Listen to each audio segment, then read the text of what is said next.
GB News with Isabel, Webster and Paul Hawkins. Here's what's leading the news this morning. Cabinet sources have hit out at Tory rebels, accusing them of ruining the party's chances at the next general election, amid reports that the Prime Minister's been calling his own MPs to shore up support. It comes amid reports that Boris Johnson is planning to hold monthly pandemic-style press conferences on the economy in a bid to tackle the cost of living crisis. The Transport Secretary, Grant Shapps, is facing a showdown with aviation chiefs as travel chaos worsens across the country. Passengers at Heathrow Airport yesterday said they had never seen such long queues. And on the eve of the Queen's Platinum Jubilee, we'll be taking a look at how some of you are preparing to celebrate around the country. So get in touch. We want to hear from you throughout the programme. Or, as always, we are the People's Channel, so do email us, gbnews@gbnews.uk, or you can tweet us at gbnews. Yeah, and don't forget you can subscribe to the GB News channel on YouTube to get all the latest on the big stories everyone is talking about.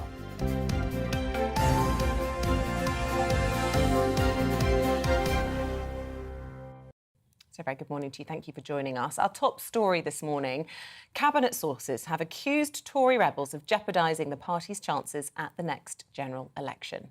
Comes amid reports that the Prime Minister has been calling Conservative MPs to shore up support in the event of a vote of no confidence. Well, the former Attorney General, Jeremy Wright, and the former Leader of the House, Andrea Leadsom, are the most recent senior Conservatives to question the Prime Minister's future. And yesterday, Boris Johnson's ethics advisor, this is Lord Gate, reportedly threatened to quit over Partygate, saying there were legitimate questions about whether the PM breached the ministerial code. So in an attempt to restore confidence, the Prime Minister is reportedly planning to hold monthly pandemic-style press conferences on the economy and the cost of living crisis. Joining us now is the Chief Economic Advisor to the Centre for Economic and Business Research, Vicky Price. Very good morning to you, Vicky. Just first of all, what do you make about the Prime Minister holding these pandemic-style press conferences to address the cost of living? Do you think that'll make people feel better? Well, it might do. I mean, after all, they felt that they had to intervene to do something about the cost of living crisis, and perhaps this show of really caring for the economy would suggest to people that maybe there is more to come. Because obviously, if things deteriorate, we would expect Rishi Sunak to think of some other way in which he can support businesses. And we've been hearing, of course, loads and loads of concerns in so many sectors of the economy. So I'm suspecting that if there is indeed going to be this monthly meeting, it will be based on maybe some announcement of what is going to come next, or some soothing words. And what you do need in the UK right now is consumer confidence to improve and business confidence to improve. For the moment, they've been falling very dramatically. Well, is it to hear updates regularly from the government? I mean, businesses like certainty, don't they? They like to know exactly what's going on when it comes to taxation. Of course, we had that big announcement from Rishi Sunak last week, which perhaps might have been a shock to some businesses. But could arguably these regular press conferences reassure business and help individuals as well? Well, the truth is that businesses have been complaining for quite some time that they haven't been listened to properly. They've been putting all sorts of suggestions to the government, and they were particularly upset, I think, if I could use that word, about the national insurance increase that took place. That they were lobbying to have that removed. They were lobbying earlier not to have that imposed because, of course, it hurts them in terms of the cost of hiring people, because basically it makes business a lot more expensive to run. And we've seen what's been going on in terms of their input costs more generally. So, the interesting thing would be about those press briefings, if that indeed is what happens, whether they can reflect at all what they've been hearing from business. And there are so many bodies that can inform the government of what's going on and the pressures that are out there. And I think the feeling has generally been that they haven't been listened to. And I think, hopefully, some of those meetings will reassure businesses that at least some of the messages are going through, but it remains to be seen how they're actually run and what the content is. For the moment, we don't know very much about it. That huge package of support from Rishi Sunak last week, is the government doing everything it can, in your opinion, to help with the cost of living crisis? I think it's beginning to realise that the crisis is a bit bigger than perhaps they had anticipated. What we've seen in lots of other countries is that there had been measures to assist people a lot earlier, a lot of subsidies for fuel bills, quite a lot of countries also having similar tax increases on companies such as windfall taxes, which they redistribute. again, the interesting thing is that they've been redistributing them to businesses as well as households. But I think we've been coming at it a bit late in the day. And you've already seen, of course, people beginning to retrench. We saw that in the retail sales figures. We saw that in what consumers intend to do in the future. And the increases that we have seen here have hit people hard. But yes, I think the response has been good in the sense of, people in general. I think a poll suggested that, slightly more than half of the population, or the people who responded anyway to the survey, thought it was a good package, the latest one. Just under 50% thought perhaps it wasn't such a good package. I think the general expectation is that there may need to be more, but I think at least we have seen a redistribution to those people who are going to be hurt most. And I think that's a realization that those have been ignored, those pleas, if you like, for help have been ignored for too long. And the package, I think, is very welcome from that point of view. Now, the question is how it gets implemented. Will it get to people's pockets quickly enough to make a difference? A bit of a political question, and obviously I know you're talking to us with the sort of economics hat on, but in terms of the Prime Minister's current conundrum, and you'll be aware all of the papers pretty much talking about Boris Johnson a week on from the Sue Gray report, pressure mounting on him from within his own party. Lots of questions about whether or not this sort of electoral winner will be able to win at another election. And I wonder how much you think the economy will play into that. I mean, if people are being given money in the way that Rishi Sunak was handing it out last week, could that be enough to keep people loyal to him at the ballot box, do you think? I think so far the indications are that it isn't going to be enough, that there may well need to be something more. And I think one of the reasons why those press conferences may happen is precisely for that, to sort of gauge how the mood is going and what more perhaps needs to be done. And I think in the end, they're going to have to intervene a lot more, and both for political reasons, but also for economic reasons, because we're likely to see quite a slowdown in the economy. We may indeed see a recession. In that environment, support the government anyway doesn't stay high.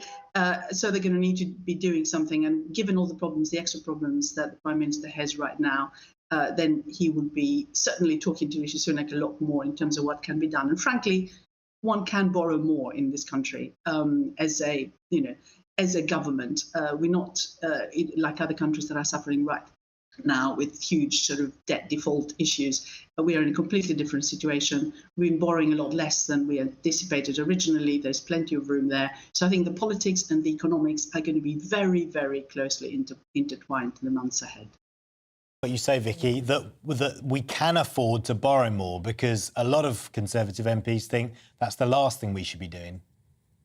Well, absolutely. I think there is a bit of a schizophrenic existence for a Conservative government, which, of course, is taxing a lot more and is borrowing a lot more than you would have expected it to be doing. And that's why it's been accused of having more sort of Labour-type policies than Conservative-type policies. But I'm afraid we are in a crisis situation. We have a war practically, in Europe, not just at our doorstep. Europe's doorstep, in other words. So there is a serious issue right now with all those pressures on oil prices, which we've seen, of course, have been rising, although just today they've been coming down a little bit again.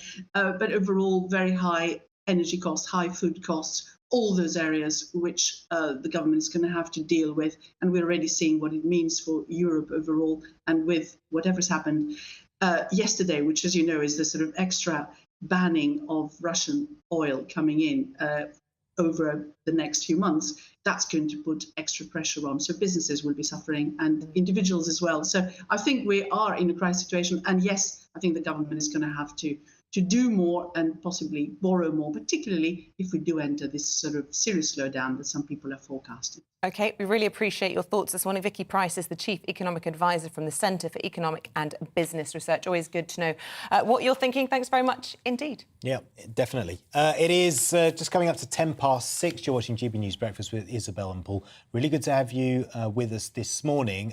But tomorrow...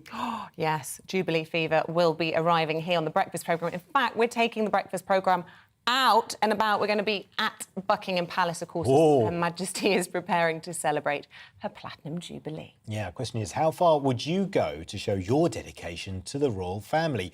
One lady, Margaret Tyler, has been dubbed Britain's loyalist royalist. She hasn't met my mother-in-law. There you go. There's some competition. She's turned her home into a dedicated shrine paying tribute to the Queen and her family. Our royal reporter Karen Walker has been to see it.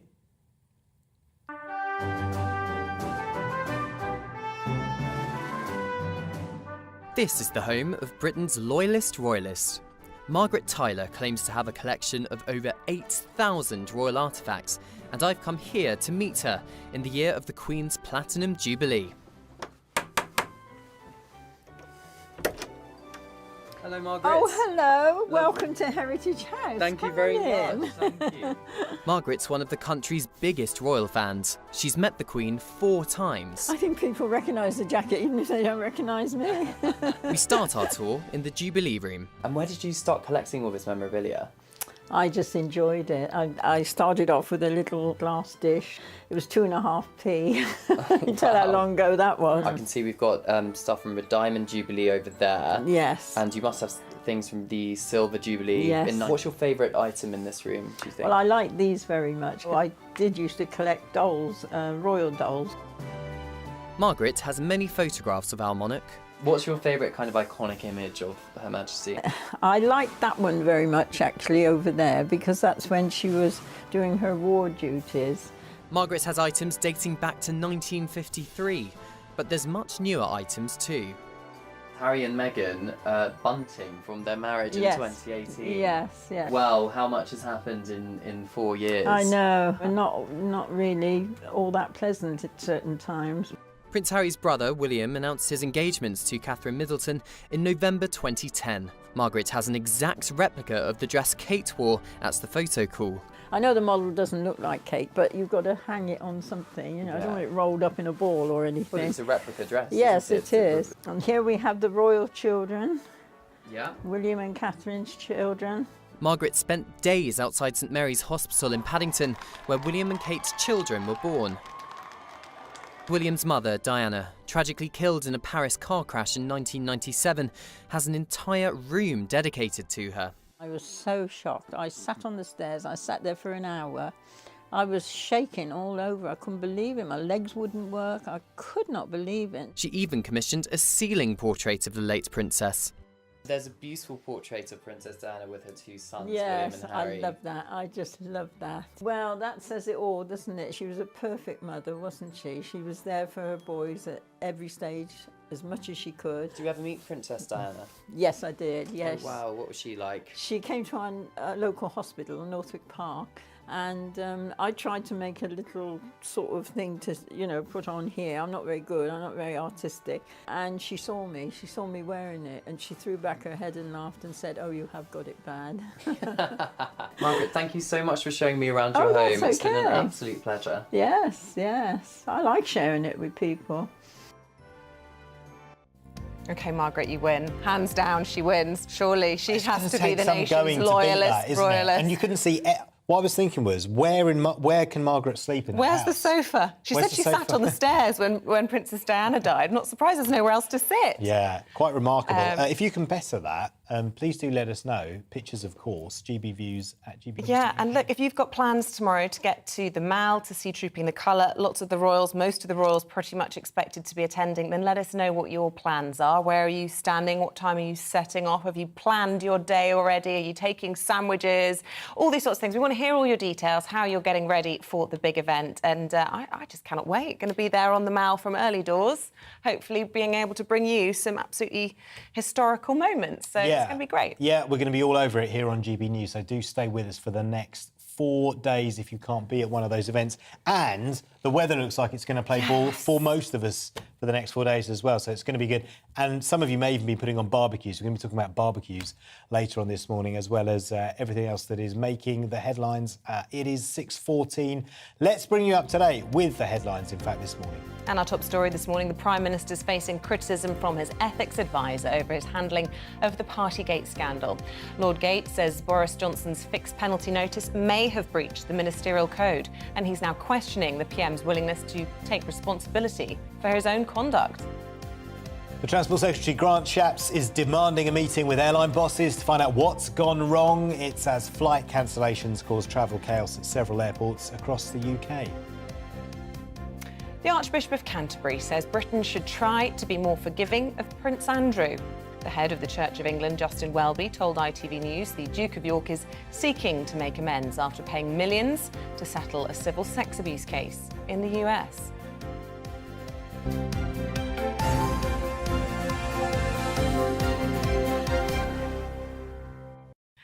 Let us know your thoughts on that issue as well. I mean, he is the head of the Church of England. You'd expect him to adopt a Christian attitude. Forgiveness is what they're all about. And, you know, Prince Andrew presumably should also be forgiven if you subscribe to that belief system. Lots of people probably won't agree. Let us know your views on that this morning. Emails at gbviews@gbnews.uk. Yeah, it is 6:15. West Ham defender Kurt Zuma is due to be sentenced later this morning for kicking his cat after blaming the family pet for damaging a chair. So video evidence of the offence surfaced on Snapchat in February this year. You might remember it resulted in Zuma admitting 2 counts of animal cruelty on May the 24th. Well, Ellie Costello joins us live. Ellie, good to see you. D-Day then today. What's expected to happen in court? Yes, D-Day for Kurt Zuma. He will be sentenced today for charges under the Animal Welfare Act. Last week, he was bundled into Thames Magistrates Court behind me by his security. He had a jacket over his head, clearly not wanting to be photographed. And he was actually in the same dock as his younger brother, Yohan Zuma, and they both pled guilty to charges under the Animal Welfare Act, charges that were brought by the RSPCA. This all pertains to a video that went viral in February of this year, and it shows the West Ham footballer Kurt Zuma kicking and slapping his pet cat around his kitchen. Now, that video was filmed by his younger brother Yohan, and it was posted to Snapchat, and it was also sent to the girl that Yohan Zuma was dating at the time. She replied to him saying that she was absolutely appalled at the contents of that video, and she no longer wanted to see Yohan Zuma that evening. Those were details that we heard in court last week. Last week, Kurt Zuma, the West Ham footballer, he pled guilty to 2 charges of causing unnecessary suffering to an animal, namely kicking a cat in the abdomen and slapping a cat around the head. His younger brother, Yohan Zuma, who plays for lower league Dagenham and Redbridge, he pled guilty to aiding and abetting in the suffering of an animal. He posted that to Snapchat, and the prosecution pointed out that he was also heard laughing throughout that video, and therefore it shows, they say, that he was aiding in the suffering of that animal. Prosecution also pointed to the fact that the video is 41 seconds in length. They say it is not a fleeting action, but a deliberate attempt to cause harm. And they also pointed to the fact that Kurt Zuma can be heard in that video saying, "I'll kill it, I'll kill it." And that anger, they say, did not subside at the end of that 41-second video, and that he was intent on causing harm. With the defence lawyer, Trevor Burke, he attempted to mitigate for both brothers. He said that they pled guilty at the earliest opportunity. He also pointed to the fact that Kurt Zuma had paid a big fine, £250,000. The judge very quickly interrupted at that stage, though, and said that that was only 2 weeks' wages. Kurt Zuma is one of the highest earners at West Ham Football Club. The defence lawyer Trevor Burke also said that both brothers had received racist abuse and threats to their life, and he pointed to the fact that Kurt Zuma had not been chosen to play for France since the incident, and he'd also lost lucrative sponsorship deals, including from the sports brand Adidas. So he was trying to prove that the brothers had already had a huge impact on their life from this video, from this incident. Well, the judge then adjourned the case for a week, and the brothers will be sentenced at 10:30 this morning at Thames Magistrates Court. Hey, Ellie, thank you very much for that. Lots more to come here on GB News Breakfast. We're going to be talking about barbecues. We're going to be talking about what's the best time of day to exercise, depending on if you're a man or a woman. There's a study on the front page of the Times that says for men, it's in the evening, in the afternoon, and for women, it's early on in the day. wonderful. Although the study, I've just read the study, it is only of 56 people. Really the tiniest sample. Bit of a small Yeah. size. But nevertheless, we can have a discussion about when's the best time of day to We could probably exercise get for you. 56 emails in with different views on that. Let us know your thoughts on that, or perhaps you don't even like to exercise at all. Whatever your take on that, we would love to hear from you. And stay tuned our way. We'll be back after this short break. Hello, it's another day of sunshine and showers across the UK on Wednesday, with scattered showers, particularly across central and eastern parts. Still some sunshine in between, and actually improving picture across many western areas. If we look at the pressure pattern then, quite a messy picture, but low pressure is still dominating across the UK. This weather front here has just pushed its way southeastwards overnight, so that's brought some more persistent rain across many northern and western parts overnight, and still affecting central areas as we start the day. Continue to track its way eastwards, but as it does so, I think it will break up so there'll be more showery in nature with some sunshine in between. Once again, showers developing elsewhere across many central and eastern parts of the UK. Again, these could be heavy with a risk of hail and thunder, but still with some sunny spells in between. But as I said, it's an improving picture across much of Scotland, Northern Ireland, Wales and South West England. It should turn largely dry and fine through the afternoon, and with light winds once again, it should feel pleasantly warm in the sunshine. Highs of 19 degrees there in the south, cooler though further towards the north. As we move through the rest of Wednesday into the evening and overnight, there many of those daytime showers will fade away, and that will leave it largely dry across the board as we head through the night. Again, the risk of one or two mist and fog patches, particularly across eastern parts of England where we saw those daytime showers. But again, with those light winds, it will turn chilly once again. These are temperatures in towns and cities, but in more rural spots, it will turn rather chilly, with temperatures falling into low single figures in one or two areas. So under those clear skies, we're going to have a fine start on Thursday morning. Of course, the start of the bank holiday weekend, and staying fine across many areas throughout the day. We could see some cloud bubbling up, and that could lead to one or two showers across northern England, southern Scotland, and the risk of some more persistent rain across Northern Ireland later. But as I said, largely dry and fine, and in that sunshine, a warmer day to come. We could see 18 degrees there in Glasgow and 22 degrees there in London, which I think will feel very warm indeed in that sunshine. A quick look ahead to the rest of the bank holiday weekend. Then lots of dry, fine weather to come, plenty of sunshine, particularly across northern areas, but there is still the risk of some showers, particularly across the south. We're still firming up on the details, but in that sunshine, feeling warm.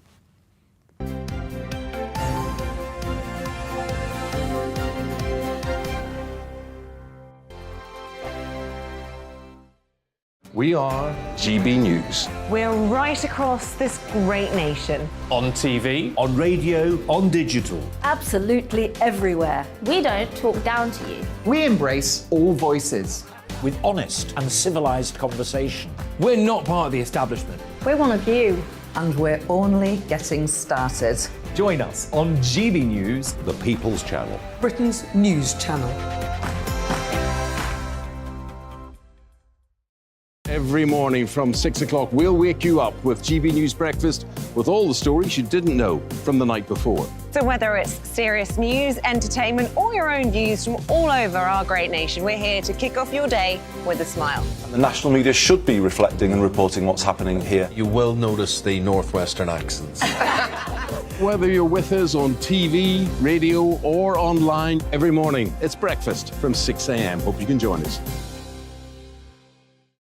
Join us for Ministry of Offence, the comedy panel show that's just like the news, in that the left fights the right and it doesn't really seem to matter who wins. We cover the big stories. It was in fact a troop of baboons and not angry vegans. I like that. And the really important stories. Fat naked cow gets stuck in swimming pool. It's a headline in a lot of local newspapers. Yeah. We're on the same team, Nick. Yeah, but I'm just helping you. Join us for Ministry of Offence, Saturday nights, 8 o'clock on GB News. I'm Dan Wootton. Join me Monday to Thursday from 9 to 11 for the feistiest and most fun news debate on TV, where free speech reigns. I'll bring you a sharp take on the day's biggest stories, bombshell newsmaker interviews, and A-list guests. And I guarantee you, no spin, no bias, no censorship, and no reason to go to bed. That's Dan Wootton tonight, Monday to Thursdays from 9 on GB News.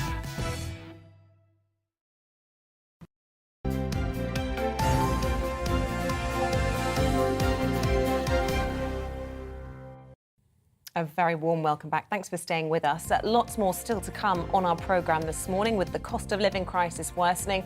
We'll be sharing some top tips for making the most of your cash over the next few days of the bank holiday. That's at around 6:45. Yeah, and as holidaymakers battle the ongoing travel chaos, we'll be asking the expert, Simon Calder, what his advice is when it comes to avoiding queues, delays and lost luggage at the airports. That's affecting a lot of you, we know. Yeah, and as always, do get in touch with us. Email us or tweet us. The usual ways, gbviews@gbnews.uk or tweet us at gbnews.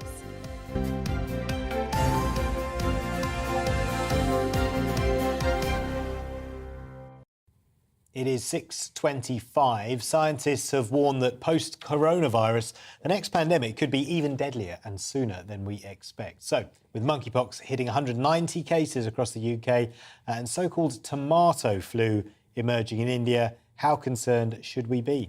Well, Professor David Denning of Infectious Diseases and Global Health at Manchester University and David Almond, the CEO of the biotechnology company Novacyte, join us in the studio this morning to discuss infectious disease threats that we can expect in the future. Very good morning to both of you. Good morning. Professor, if I might start with you then. A lot of people will be thinking, I'm not ready to talk about another pandemic, and many corners of the world still dealing with this in a much more serious way than we are here.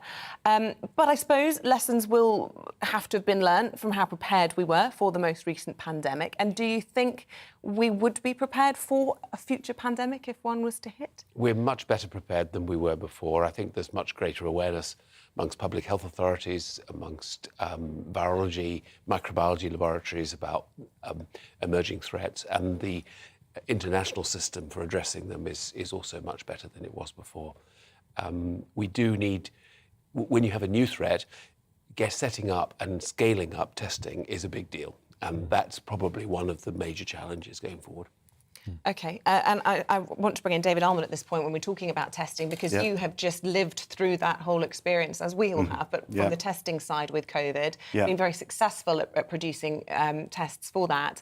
And I suppose, that could be a challenge for you again in the future. I mean, what preparations are you doing? Are there other viruses out there on your radar that you're worrying about? Yeah, so what we do, in the pandemic, we were one of the first companies to have a test out, across Europe. And we have a very proactive surveillance looking for what's coming as best we can. So in the past, we've responded to Zika or Ebola, we've responded to swine flu, and now we're working on some future testing for monkeypox and adenovirus, which you also may have seen. So we're always, watching out, and then we can move pretty fast, actually, to develop necessary tests. And you just mentioned monkeypox there, working on a test at the moment. I mean, how close is that to being ready and being used, and that's how widely can that be disseminated? Yeah, so according to the need of the clinical community, we would have something, certainly in a research setting, that could be used within weeks to do that testing and monitoring. And, if we had to take that further because it became a bigger issue, then we would make it a clinical approved product. So how do people test for monkeypox at the moment? So the testing at the moment would be done through a blood sample or a skin sample from the pustules that occur in the disease. And then it could be a highly sensitive molecular test that we've all seen, PCR. And that would then, be able to pick up the virus versus other viruses it could be. In a relatively short space of time to determine whether someone should actually make a decision to stay at home and be isolated. Okay. Yeah, David Denning, we're worried about monkeypox, right? And that's getting a lot of publicity, but and I suppose you'd say we're right to be concerned, but is that the biggest worry for you when you talk about emerging infectious diseases? I think monkeypox may well keep going. It's got a longish incubation period like chickenpox, so it's going to be slower burn than COVID with a much shorter incubation period. But we still have to worry about influenza or flu. I mean, that clearly could be a devastating pandemic, as we saw with the Spanish flu in 1919 and 1957, another episode. But there are other viruses that appear with no immunity because there's no residual immunity, and so you can get spread as a result of development of other viruses, and we saw that with the coronavirus, obviously. Yeah, are we seeing a rise in the emergence of these kind of infectious diseases? We're seeing more travel and more transmission across the world. We're seeing more rapid identification of unusual things. A genuinely new virus is quite difficult to identify because you don't have any of the molecular sequence because nobody's ever seen it before. Yeah. So that always takes a bit longer. And that wasn't helped by the way that the coronavirus appeared out of China in the beginning of that episode. It took a little longer than it should have done, actually, to nail that. And then you have the other problem of mutants and variants appearing very rapidly, as we saw with coronavirus. And that can also make the testing a little bit more complicated. And it's one of the things that Novacyte is specialised in, is tracking variants to keep up to date with all of those things. And obviously those variants emerge because people are travelling so much and there's a lot more of a chance to intermingle. And there are billions of viruses in somebody who's infected. And so it's not, and if you and I both had a slightly different variant of coronavirus, that may mix and produce a new variant again. So when you have a lot of people infected and lots of virus, variants do emerge. And Professor Denning, look, you talked about Spanish flu. We were all sort of got lulled into this sense of security that these sorts of pandemics are sort of every 100 years or so. Yes. Could another one come sooner than that? Absolutely, yes. It's very unpredictable, and one wouldn't want to predict that you've clearly got, with all the buses coming together, as we often see in transport terms. But yes, and having had the social isolation and people wearing masks for the last 2 years with the pandemic, so people have not been exposed to lots of other viruses, and so the immunity has waned a little bit to those viruses which normally circulate. And they may just be, bad colds, or they could be very serious, and all of those things are possible. Yeah, but just to finally finish for us on a word of kind of optimism, and let's get some perspective. Let's not get carried away with this, as often a lot of the media does. We are much better prepared to be able to address these things. Most viruses don't cause life-threatening infections. They cause, they're ill with them, but they don't kill people very often. In the context of monkeypox, those who've had smallpox vaccine, which are most of the older population, probably a much lower risk of getting the disease, actually. So there are some other reasons why certainly monkeypox isn't going to probably be a devastating infection like COVID. Great notes to end on. Professor David Denning and David Eamonn, thank you both very much for coming in this morning. We have to put our faith in the scientists to try and solve any future problems that might be coming our way. Thank you so much. Thank you. Do stay with us. We're going to be going through your papers this morning today, joined by David Mellor and Claire Moulton. Another David. Always interesting. Yeah, another David. Another It's the David. morning of Everyone's called David. We've got 2 Pauls later on in the show as well. Just keeping it simple for me. First day back after the holiday. See you in a moment.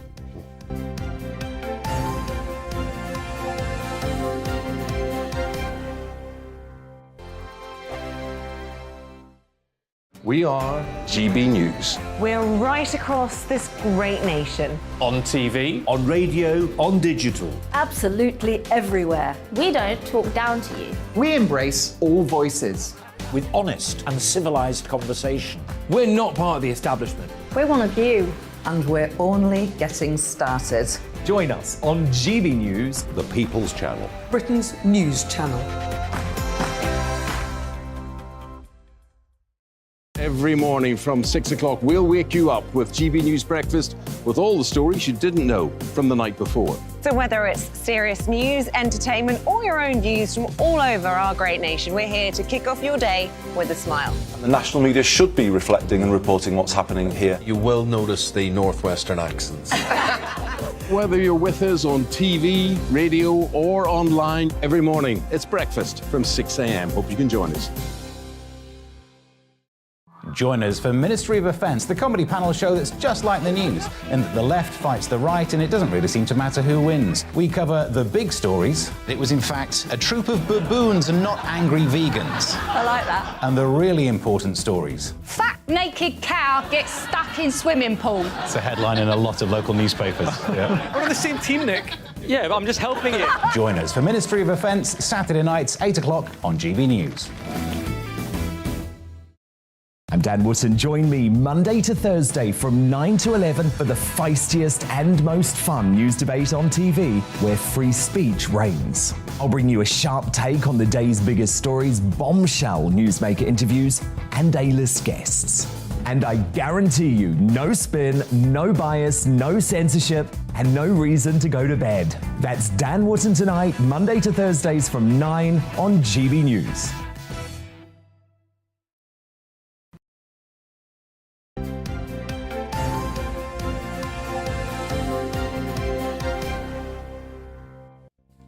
Welcome back to GB News Breakfast with Paul and Isabel this morning. It is 6:34. Let's bring you up to date with what is happening this morning. The first flight carrying migrants from the UK to Rwanda will take place on the 14th of June. The Home Secretary says she expects attempts will be made to delay the process, but she says she will not be deterred. The Transport Secretary Grant Shapps is demanding a meeting with airline bosses to find out what's gone wrong. It's as flight cancellations cause travel chaos at several airports across the UK. Shop prices grew at 2.8% in May. That's the fastest rate in more than a decade. The British Retail Consortium says the situation's likely to get worse before it gets better, with prices continuing to rise. Bradford has been named as the UK's next city of culture. The Yorkshire city beat off the competition to take over the title from Coventry in 2025.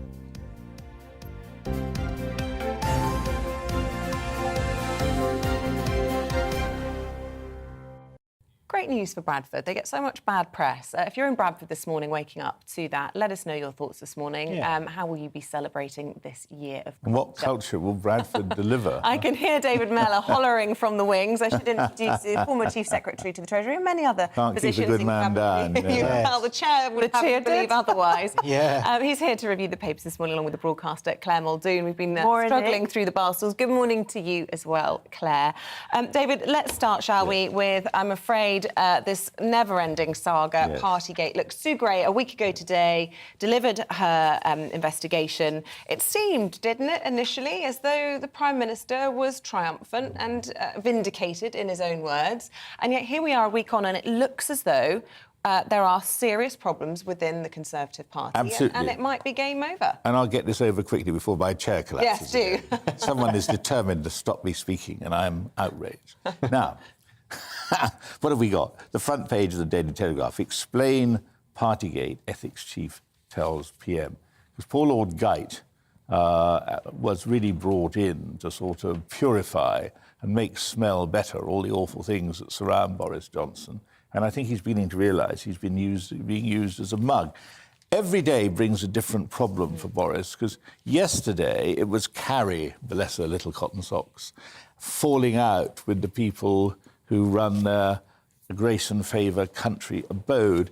And this is the problem with Boris. It's not like, there's one skeleton in the cupboard. They're hanging like candelabra throughout number 10. That's his issue. But where it really gets quite difficult for him is when you turn to page 4 of the Telegraph. Rebels of every stripe leave Johnson with no easy answers. And that's from two of their more serious political journalists who are really making the point. This isn't like a bunch of anti-EU people trying to take on the majority who are pro-EU or whatever it has been in the past. Mm-hmm. This is people from every part of the party who don't seem to be organised in the sense there isn't somebody ringing around and saying, hey, come on, put in your letter, tell Johnson he's got to go. These are people who are looking, as we are, at the facts and then reacting against it. And there is a sense, I think, of genuine repulsion in certain sections of the Conservative Party. But Andrea Leadsom was a classic example. Last week, and she's a perfectly decent woman, Andrea Leadsom. Last week, she was sticking up for Johnson, and this week she's saying enough already. And I read the papers on Sunday. I'm not someone who's led a holier than thou life, but I have to tell you, I was shocked and appalled by some of the stuff that came out. Like what sort of things? I mean, look, those parties at number 10. The fact that people pissed as rats. They were even trying to stand up the fact that two pairs of people were sort of having sex in number 10 after or during one of these parties. And you have to say, what is this? Is this a frat party? I mean, look, I don't want to be pompous about this. But, I spent 10 years as a minister, more than 10 years as a minister, going to number 10 regularly. It was always a place of work.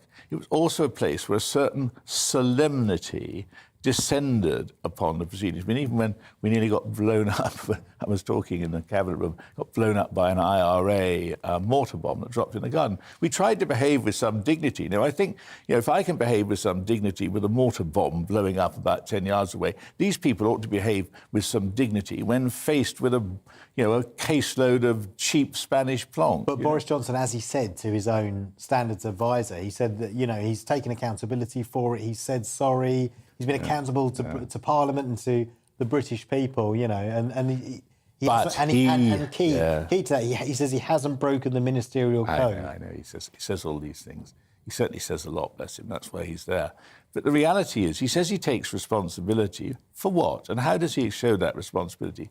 All he does is just go on and on and on. Taking responsibility apparently means an insincere statement that he's sorry, and then he just gets on with it. But look, Mystic Miller now wishes to show you how mystic I am. Yes, I want to bring... Well, I'll go on. Go on. Now, Mystic Miller is going to tell you this. There is gangrene, the smell of gangrene from under the bandages on Boris. It doesn't matter any longer now how long it takes. Boris is doomed. And anybody who says that, oh, no, we must rally round the Prime Minister is mad, because I've lived through a period where we rallied round the Prime Minister, a far, far more decent man than than Boris, John Major. He wanted another chance. He wanted to put his leadership back to the test, and it was all going to be different. It wasn't different. And Tories had the worst defeat they'd had in generations, losing more than half of their parliamentary seats. At a certain point, the public will say of Boris, enough. Away with him. I know he used to amuse us, but he doesn't amuse us anymore. That's the situation he's got. See your mystic Mellor, and I'll raise you your mystic Muldoon. Yeah. No. Women can't be mystic like men. Let's see. Mystify us. Well, I just think that there is absolutely no respect. I think that, as David quite rightly said, clearly the people are turning up to Downing Street, which is a place of work, which is funded completely by the taxpayer, whose people who are working in there are elected members of Parliament, therefore making up the committee. They work for us. And I just don't think there's any respect, nor for the place of work, nor for the duties that they hold, for the responsibility for what they ought to do to rule the country and bring the country out of holiday chaos and, all the dreadful things that we're going through at the moment. And then still is that not a reason to keep the Prime Minister in situ? I mean, the Mail leading this morning talking about rebels without a clue, describing them as being reckless. I mean, we've got a cost of living crisis. The country needs a steady captain at the helm, if you forgive me mixing all my metaphors there. There is another one. We want an admiral in here somewhere, a good general. Do we really need a leadership contest? And quite frankly, is there an obvious Well, look, I think I don't think we've got a leader at the moment. That's the thing. And I think we have to know where we're going. We are going through everything that you've just quite rightly said. But we need a ship that's solid, that's stable, and that has the ability to take us forward, you know, in fiscal sense, and in law sense, in legal sense, in every sense. But we just don't have that. Well, I suppose we just have to have faith in democracy, don't we? So we have to wait and see whether or not these letters have been submitted. Lots of rumours, 54 letters have come in, the threshold's been met, yeah, and if therefore then the party will decide next week. And then if he survives... But there's a court of public opinion. Yeah, but that has to be tested at the ballot box or through constituents. But on that point about numbers, I mean, I got a call yesterday from a friendly national newspaper who said, would I write a piece about how you can't allow a Prime Minister, once he's been, you know, sanctioned in that way, to get away with it, and to write about what happened with John Major, who resubmitted his leadership to the test, and the same shambles. John was a much more decent, altogether more decent, different sort of guy than Boris, but he slightly lost the plot. And people voted him back in, and no good came of it. We lost more than half our seats. And they said, at 11:30, we expect the announcement to be made that the 54 has been passed. It wasn't made. Now, my question would be, has the 54 been passed, or did they decide it would be wrong in the eve of the Queen's Jubilee to actually announce it. And what will happen, Mystic Miller's here again, what will happen is that next week they will announce it. And then the Tory party has a real test, because experience shows, both with him, with John Major and with Theresa May, once that number of people have formalised the process to get rid of a leader, even if the party then doesn't vote in enough numbers to get rid of him or her, it's never glad, confident morning again. They never, ever recover from this. You're saying they've lost that authority. Exactly. And you see, Boris was loved by people. They thought, what a nice fella. In some quarters, he still is. He certainly is. He's still got a lot of support. I tell you what, I genuinely don't meet him. And I meet quite a broad cross-section of people one way or another. And I'm astonished, genuinely, at the unanimity of view that people are, they are quite shocked and appalled by all this Partygate stuff, because they think, how can this guy run a shambles like this? But a lot of people out there do say that, he dealt with the pandemic very well, he got Brexit done, and there will be people emailing our inbox now, I know, gbnews.uk, by the way, if you want to join in the conversation, who will be... Dennis they will be calling us Boris bashing. Well, he's just and they'll tell. I know they'll be telling Mystic Miller, servants, not MPs. And lots of people, upset with you. They'll be telling Mystic Miller where the stick is, Mysticity. I know, but Mystic Miller will come back vindicated, maybe from beyond the grave. But I bet Mystic Miller couldn't have foreseen one of the other big stories making a lot of the papers this morning, which is the travel chaos, Claire. No, and well. Someone had to have foreseen it, because these holidays have been booked for months, absolutely months previously to all of this shenanigans. That it's ridiculous. People, families, dreams are being shattered at the airport check-in desk. There's weddings that have been postponed for the past 2 years due to the pandemic. People were looking forward to getting married abroad. Their families can't make it. They can't make it. The nuptials are completely up in arms. We've got half-term now here in England and Wales. The travel industry has got blood on their hands. And I say that with regard and with agency. Apparently, it's the British Airport Authority's fault that this has happened. We have got labour issues here because they've not recruited.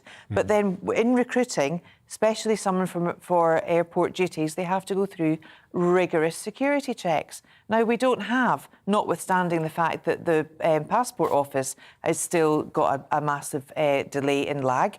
We've got people who cannot baggage handle, check in, even pilots and airline crew. These roles are not being fulfilled. If the security vetting procedure was quicker, or if they started that procedure, and while they were waiting for that procedure, they started training to try and speed up the process. That's one thing that Grant Shapps has said. But then we've got security measures. We need to adhere that.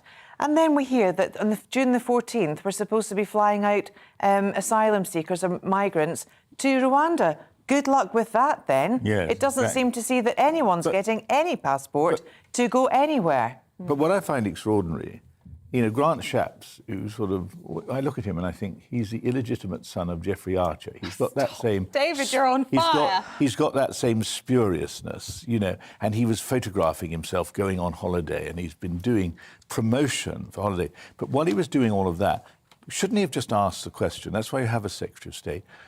What is going to go wrong this summer? How do we address this? All of the things that have gone wrong are eminently predictable. So why did Grant only wake up yesterday morning and discover it? Yes, it is. Why have him? Well, we have a private airline sector.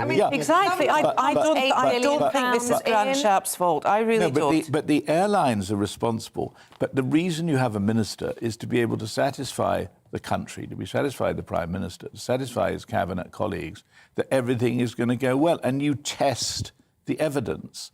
What testing of the evidence, even remote testing of the evidence would have shown that a lot of these airports were simply not able to cope. Manchester collapsed even before people had started to arrive. Surely that was predictable. Well, it is embarrassing with the Jubilee and the world sort of turning their attention to the UK. Lots of people travelling here for the event, and the question is really whether or not it's going to make UK PLC look sort of shambolic. But not only that, we've now got the rail strike happening as well this Jubilee weekend. So it's not only the airlines and the aviation industry that's in despair, it's actually the infrastructure. Is that going ahead, is it? Have they announced dates? They've announced TfL for Monday the 6th. Right. And there are some in London, but there's also Network Rail potential for strikes, etc., all over. Yeah, that's the RMT. All over the country. If they announce dates, they're still in negotiations with the government. But the fact is, Paul, this could be going ahead. I was on the train from London to Preston last weekend, chatting to some of the key workers there,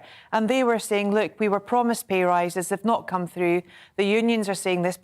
The public are saying, why should we give public services 10% increase in wages? Well, think about it. They've not had a wage increase for over 3 years. I'm not saying, yes, do it. I'm not saying, don't do it. But I'm saying, listen to the reasons why there is this discontent in this country, and it's not going away. But you also have to realise... No one's going away because we can't. But when dealing with the transport unions, these are a highly politically motivated group. I mean, one of the papers went through their records, and a number of them are cozying up to Russia, are fans of Putin and so on. And this is the fifth column within British society. And these people are looking for trouble, not because they really think they've got a grievance, but because it's a chance to add their little penny's worth of chaos when everything else is falling apart, and it's bad. No, it sounded like listening to the someone from the RMT talking on the radio the other day with I think it was the chief executive of the group that represents the rail franchises. They actually were coming to some sort of agreement as they were having a discussion. You know, we do agree. The union was saying we do agree that there will have to be some job losses. We just say we don't want compulsory redundancies. We're prepared to go. You know, as long as we get a pay rise. But look, so it sounds like there will be some sort of deal. I think there's excuses for everything. You need to look at Scotland for this. The SNP took over the Scottish Rail Network, and nothing is going to plan there. It's hashtag Scott fail, for heaven's sake. No one can do anything.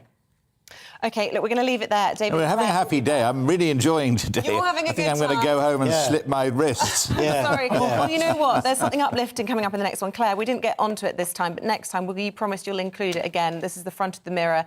The Archbishop of Canterbury pleading for the nation to forgive Prince Andrew. Can we find it in our hearts to do so? Let us know your thoughts at home, and Claire will be back with her views on it.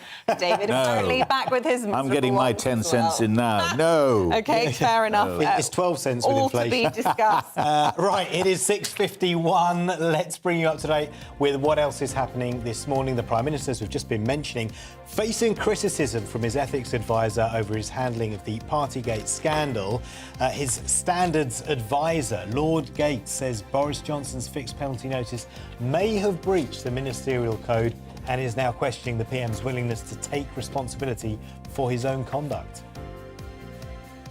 Transport Secretary Grant Shapps is demanding a meeting with airline bosses to find out what's gone wrong. It's as flight cancellations cause travel chaos at several airports across the UK. The Archbishop of Canterbury says Britain should try to be more forgiving of Prince Andrew. The head of the Church of England, Justin Welby, told ITV News the Duke of York is seeking to make amends after paying millions to settle a civil sex abuse case in the US.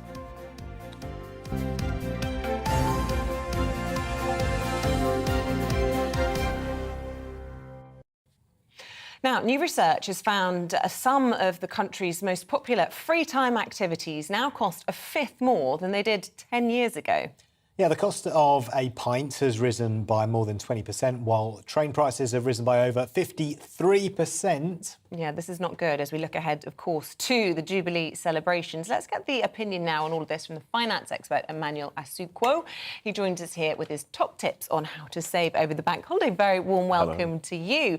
So, look, we're all feeling the squeeze at the moment, and yet we all want to have a good time this weekend. And everybody's already, if it's whether they're planning a street party or they're going to the Mall to watch the parade or the Trooping the Colour, going to be spending some money. So how best to do it? For me, the best thing and the most important thing is really to plan everything and do it as a group. I think sometimes we plan individually and we may all meet when we get there, but actually we can save money if we go together. For example, like taking trains, we can get family tickets, and that might be able to make it cheaper.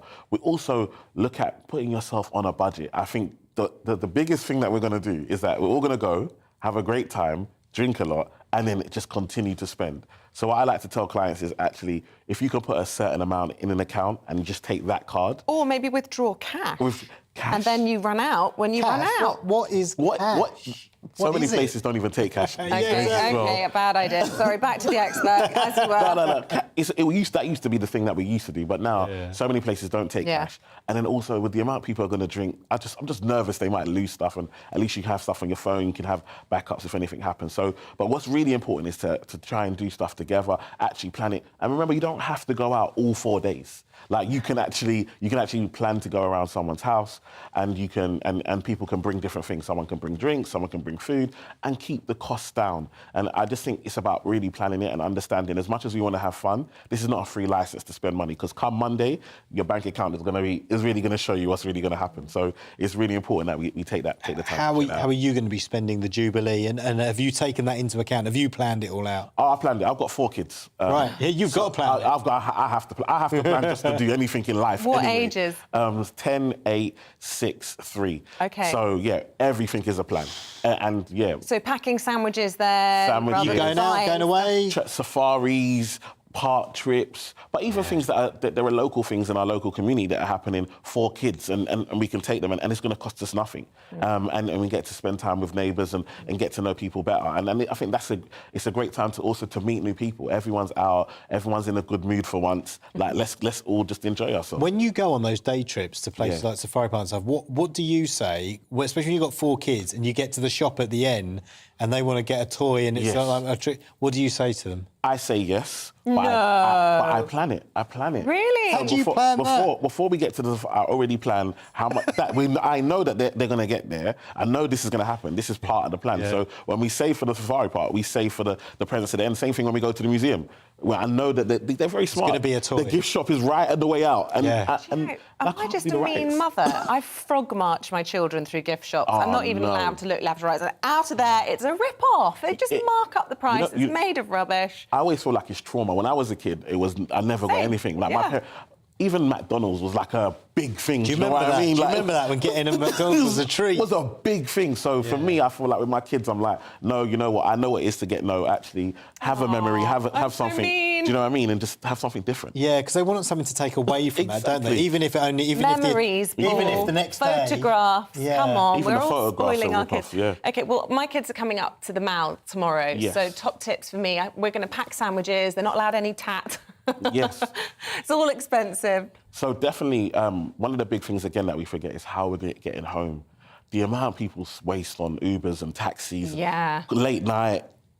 Don't know how to get home, and then you're getting ripped off. So actually plan, how are we getting back? Can we all park at someone's house and get an Uber to one person's house? Can we get a train? Can we park near the train station and get a train out and then drive from there? Actually plan how you're going to get home, because these are the things, these are the types of costs. I've had people £150, £200 just to get home because they've waited till 1 o'clock, 2 o'clock in the morning. It would have been cheaper to hire a room in a hotel. Exactly, and that might be a plan as well. So it's really important to actually plan what you're going to do and how you're going to do it. Yeah, but you can have a good time without spending a lot of money. You can have a good time, and that's the thing I think people forget. People think they have to spend money to enjoy, but actually if you're around the right people and in the right environment, you don't have to spend that much. Yeah. And you can share, so you can buy, maybe look at if you can go to happy hours, find when happy hours are. You can get pictures and get wines rather than get individual glasses, get a bottle. These are the types of things that you can do, so you can still enjoy, but at a good it's price. the people, not the prices. It's all about the people. Yeah. If you're with the wrong people, of course you're going to spend loads because you want to forget that you're with them. Exactly, yeah. Really good to talk to you, Emmanuel. Thank you so much this morning. Thank you.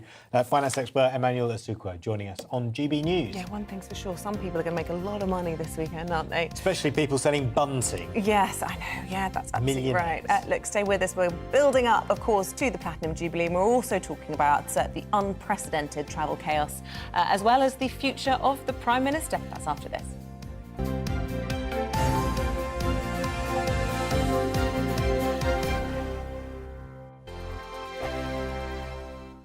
We are GB News. We're right across this great nation. On TV, on radio, on digital. Absolutely everywhere. We don't talk down to you. we embrace all voices.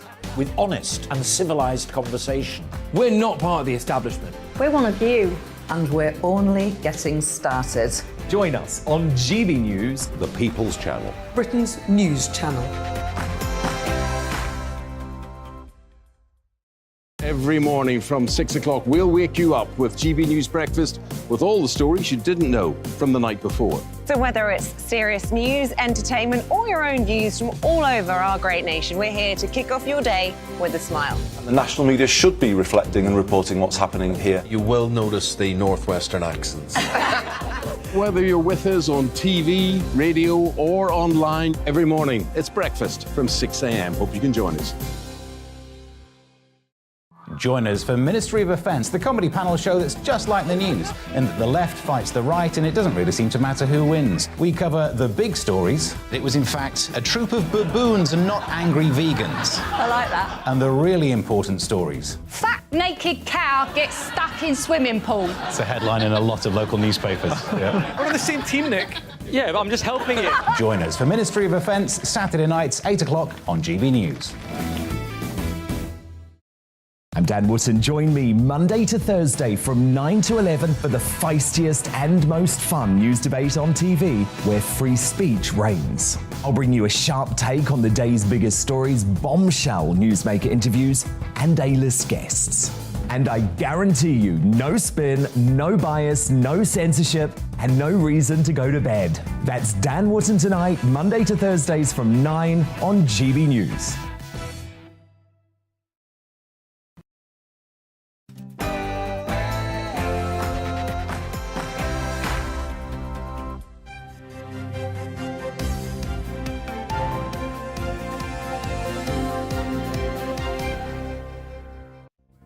The government hits back at Tory rebels as the Prime Minister's ethics chief reportedly threatens to resign. Good morning. It is 7 o'clock on Wednesday, the 1st of June. This is Breakfast on GB News with Isabel, Webster and Paul Hawkins. Here's what's leading the news this morning. Cabinet sources have hit out at Tory rebels, accusing them of ruining the party's chances of the next general election, amid reports that the Prime Minister has been calling his own MPs to shore up support. It comes as Boris Johnson prepares plans to hold monthly pandemic-style press conferences on the economy in a bid to tackle the cost of living crisis.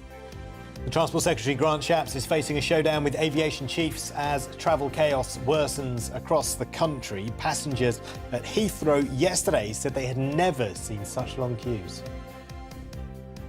And on the eve of the Queen's Platinum Jubilee, we'll be taking a look at how some of you are preparing to celebrate around the country.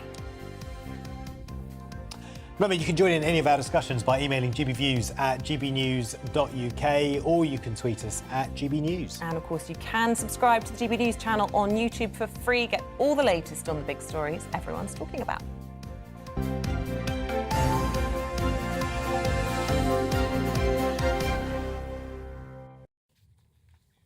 Well, let's start with our top story this morning at 7:02. Cabinet sources have hit back at Tory rebels, accusing them of jeopardising the party's chances at the next general election. Well, it comes amid reports that the Prime Minister is calling his allies to try and shore up support in the event of a vote of no confidence. Joining us now for reaction to that is the former MP and Parliamentary Under-Secretary of State for Transport, Norman Baker, and economist Carl Thompson. A very good morning to both of you. If I could just start with you, Norman. What do you make of, first of all, this intervention from Lord Gate, the Prime Minister's standards advisor, saying that the Prime Minister has a legitimate question to answer when it comes to, to his Partygate fine? Well, look, I mean, he already lost one advisor. The last one resigned because Boris Johnson ignored his advice, I think, on Priti Patel at the time. Lord Gate was seen unfairly, I think, as a bit of a patsy. And the fact that he's now threatening to resign, according to the press, suggests that the sands of time really are running out for the Prime Minister. I mean, he seems to be blaming everybody. He's blaming his backbenchers, he's blaming Lord Gate. The only person who's not blaming him is himself. So how can he respond to that then from Lord Gate? I mean, what does he need to do? I mean, Lord Gate wants him to come out publicly and explain how he doesn't see this as a breach. And this all falls on whether or not this was knowingly or, knowingly breaking rules and knowingly misleading Parliament. Well, Lord Gate's view, according to the papers, is that the fact that Boris Johnson received a fine is in itself a breach of the ministerial code for which Boris Johnson is responsible. And of course, last week, with the tinniest of ears, the Prime Minister weakened the ministerial code, which I think most MPs found astonishing he did that last week. So to make it no longer a resigning matter under certain circumstances. So, I mean, he appears to be changing the rules to try and protect himself, and it's very obvious to everybody that's happening. We've now got apparently 50 Tory MPs who complained about his behaviour. Many have sent letters in to Graham Brady, the 1922 committee chair, and it looks very much the case that there'll be 54 letters, which is the trigger point for an election for leader, a vote of no confidence. William Hague, I see, the former Tory leader, has said that the fuse has been lit and it's very near the dynamite. Of course, there were always rumours, weren't there, with Theresa May and with her predecessor, or one of the previous Conservative Prime Minister, I think it was John Major, people always suggesting that the threshold had been met and then it never quite was, or not quite when it was thought. Anyway, we haven't had that confirmed, is what I'm trying to say. But it remains to be seen. I mean, he's an electoral winner. He might pull out all of his charm and persuade the party and get another year in office guaranteed from all of this. I don't think he's an electoral winner anymore. I think the public have lost confidence absolutely in Boris Johnson, and that's the view that the Tory MPs are coming to. And when it came to Theresa May, there were, I think, 34 letters identified for Theresa May's lack of confidence from Tory MPs, and suddenly it was 54. So there's a whole lot of Tory MPs on that occasion we didn't know about who sent letters in, and I think the same thing's probably happening here now. Norman, I just want to get your opinion before we let you go on the situation in the country's airports. I know you were a minister in the Department of Transport under the Lib Dems and, well, the coalition. And I'm just interested to know, you know, who do you blame for all of this? We've got the Transport Secretary saying, look, I've given you $8 billion to sort this out. Where has this money gone? We've got the unions saying that we've been left high and dry through the pandemic and we haven't got enough support. I mean, should we have seen this coming? And by we, I mean the government. I think the government has been very generous to the aviation industry, and Grant Shapps, of course, himself has got a private pilot's licence. He's bent over backwards to help aviation. Many people think that's the right thing to do. And what is clear is that they are simply not ready for the return of the numbers of passengers they're getting. People, after 2 or 3 years of COVID, have finally decided to go and travel. There's been a blip, I suppose, an increased number of passengers, and the airlines and the airports are hopelessly unable to cope. I have to say that I'm due myself to fly to Italy on Sunday. How are you feeling about it? Well, I'm not feeling great. And the fact that I've got just to go there and make a speech and come straight back, I mean, unless the airline's running on time, you know, I'm not going to make it. Yeah. Well, it sounds like you might have to do it on Zoom, potentially. Well, or a very long train journey. Well, indeed, yeah. Norman, thank you for speaking to us this morning. We are going to speak to you in a moment, Carl, but we just wanted to quickly go to speak to the Labour's Shadow Secretary of State for Scotland, the MP Ian Murray. A very good morning to you. I was just wondering what you have made about what the situation with regards to the travel industry in the country. You're saying that the government needs to take responsibility. Really, the travel sector has had plenty of advance notice with this. They've been given government money, and really it's up to them to take responsibility for this, frankly, shambles at the airports. Well, I think we need the airlines, the travel industry, the trade unions, the employees and the government to come together to try and resolve these issues. Don't forget that the cliff edge of furlough ended at the end of last year, and we've been saying for some time that that should have been extended for the industries that would take longest to recover. And what's now happened is we have this sort of big bang recovery in the travel industry, and they're struggling with staff and the numbers and volumes of people. But what we've seen in the last 24 hours, of course, is a Transport Secretary who's been picking up the telephone to colleagues to try and help the Prime Minister rather than trying to resolve this travel crisis for many millions of families. Right, and so where do you see this going? I mean, at the moment, here we are on the eve of a national 4-day celebration. Lots of people flying in for that, lots of people on half-term wanting to fly out to enjoy this week. Any immediate succour for people to look forward to?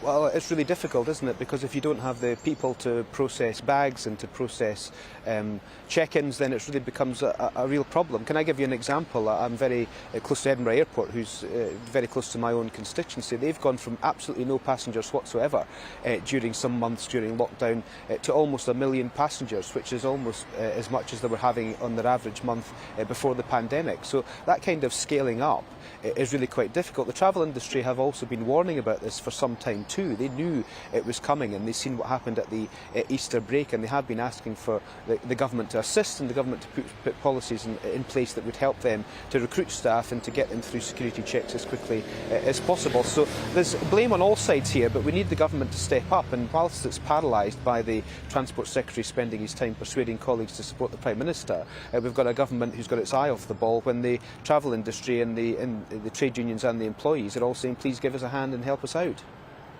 Transport Secretary, he is calling them all in to have a word with them today, and they are coming together, which is what you're calling for. Well, that's good news, and I hope there is some action on the back of that to try and help these immediate problems, but also in the short to medium term as well. The staff shortages are clear for all to see. It's probably too many staff have left the industry over the course of a period of time since lockdown, and indeed furlough ended when we were calling for the long tail of those industries who had been hardest hit and those industries that would take longest to recover to be given additional support to try and deal with these particular issues. Everyone knew half-term would be coming this week. Everyone knew Easter was coming, and the airlines, the airports and the travel industry have struggled to cope because of a lack of people. Don't forget, many people are still ill with COVID. I have a couple of members of my own staff who have tested positive for COVID this week and are working from home, and that you can't work from home when you're in the travel industry, particularly in airports. So there has to be some imaginative ways to try and resolve this, because whilst the Transport Secretary is trying to save the Prime Minister's job, of course many families are having their travel plans and their holidays disrupted and indeed in some cases cancelled. I want to ask you now about Partygate. Lots of people talking about what's going on within the Conservatives, question marks about whether or not perhaps there might be a vote of no confidence next week for Boris Johnson. But the stark reality is, isn't it, given that these questionnaires have now been handed to the leader and the deputy leader of your party, that you could be facing bids for a new leader. They've both said that they will resign if they are found to have breached COVID rules. How worried are you about that? Well, they have integrity at their heart, and that's why they've said they would resign. Keir Starmer is not doing this for anything other than protecting his own personal integrity and his own credibility. That's what he said he would do. The Prime Minister should have resigned by now. We're now a country who has a government that's paralysed by this issue, with a Prime Minister that's clinging on while his backbenchers are fighting with each other and while his ministers are trying to persuade them to continue to support him. We have a cost of living crisis. We have the airline industry and travel disruptions that we've just spoken about. So something has to be done here in order to try and get the government back on track, and it's completely paralysed by this issue. I don't think there's any false equivalence we should be creating here in terms of what happened and the accusations that happened in Durham with industrial scale partying in Downing Street, with an ethics advisor, the government's own ethics advisor, saying that the Prime Minister has to explain why he's not ridiculed the ministerial code, not broken the ministerial code. This has now paralysed the entirety of government for 4 or 5 months now, and the only way that it's going to become back to operating as a government and get back to the day job is if the Prime Minister does the decent thing. It looks as if he will have to be forced out, whereas Keir Starmer and Angela Rayner have done the decent thing with integrity at his heart and said if they are given a fine, they will stand down, and that's the right thing to do. They keep their integrity, but Labour potentially could lose, you know, their number one and their number two. And if there is a leadership election contest triggered within the Conservative Party, maybe as early as next week, and then Boris Johnson wins that, he could potentially call a snap election, and then Labour will be left fighting it without their two leaders in place. Listen, Ian, just before we let you go, we just wanted to ask you about the football this evening. I don't know if you are a football fan. Scotland are playing Ukraine in that World Cup qualifier. Just your thoughts on that, given that, let's be honest, all the neutrals will be supporting Ukraine.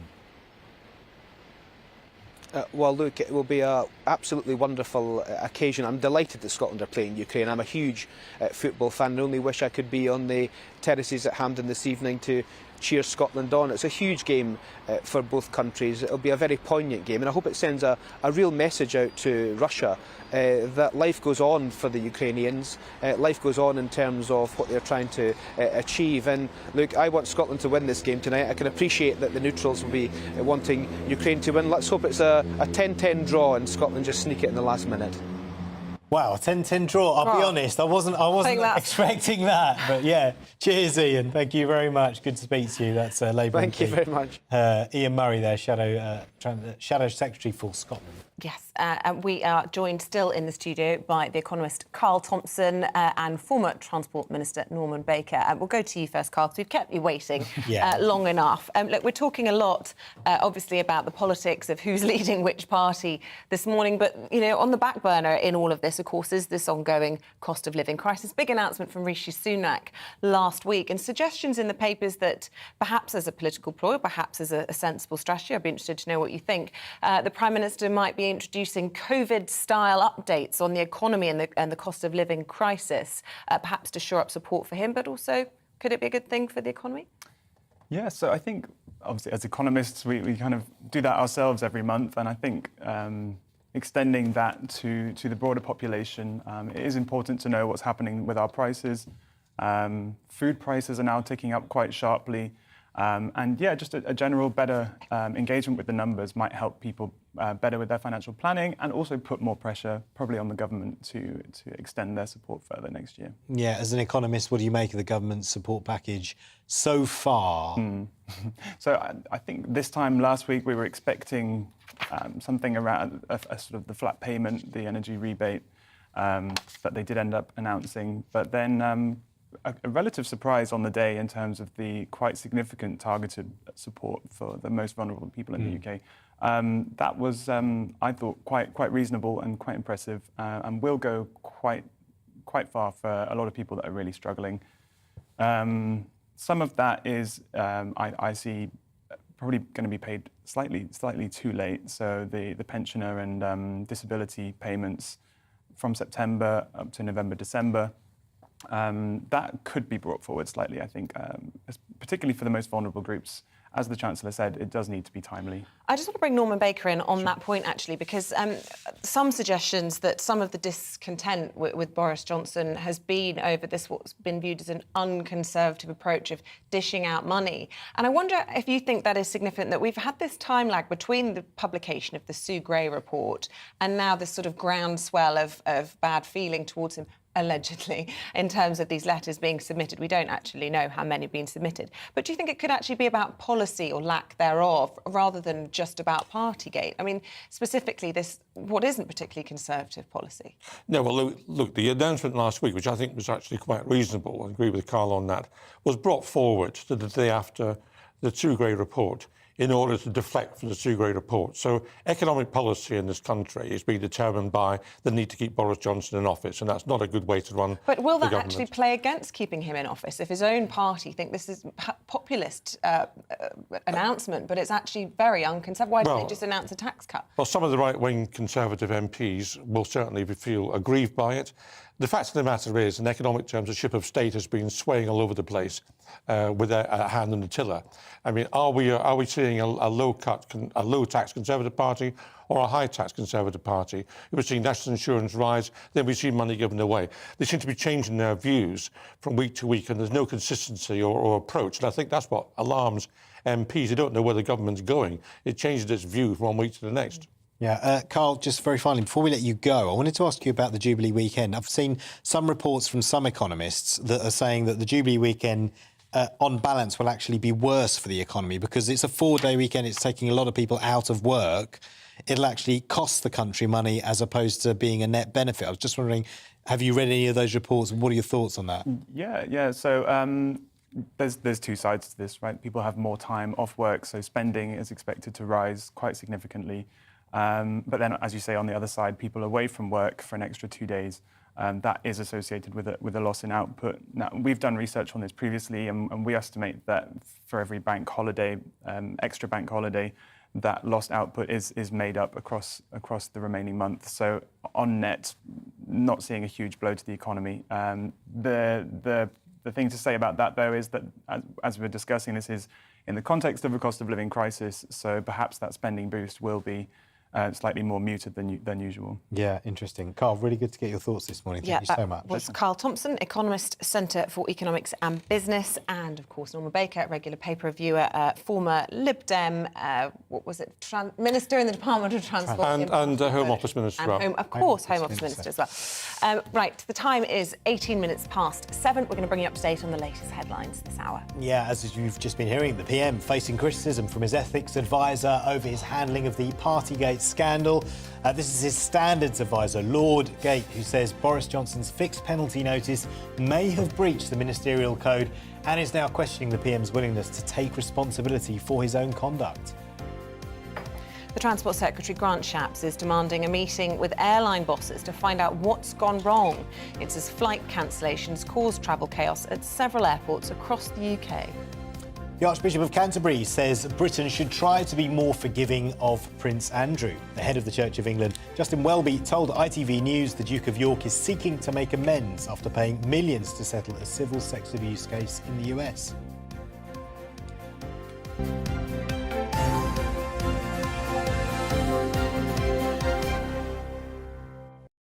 Now, 7:19, there's less than 24 hours to go until the Jubilee festivities kick off. And we're looking ahead to all these celebrations to come here on GB News throughout the next 4 days. But right now, we're going to look ahead with Pandora Forsyth, who is the host of the Daily Express podcast, Royal Roundup. Hello, good morning. Welcome to you. Look, can we ask you first of all then about those comments from the Archbishop of Canterbury? You'd expect them from him, wouldn't you, leader of the Church of England, and forgiveness at the heart of what he preaches? You would, and also I think the Queen would probably agree with him. However, I would say I don't think probably any of the royal family expected him to go into the detail that he did.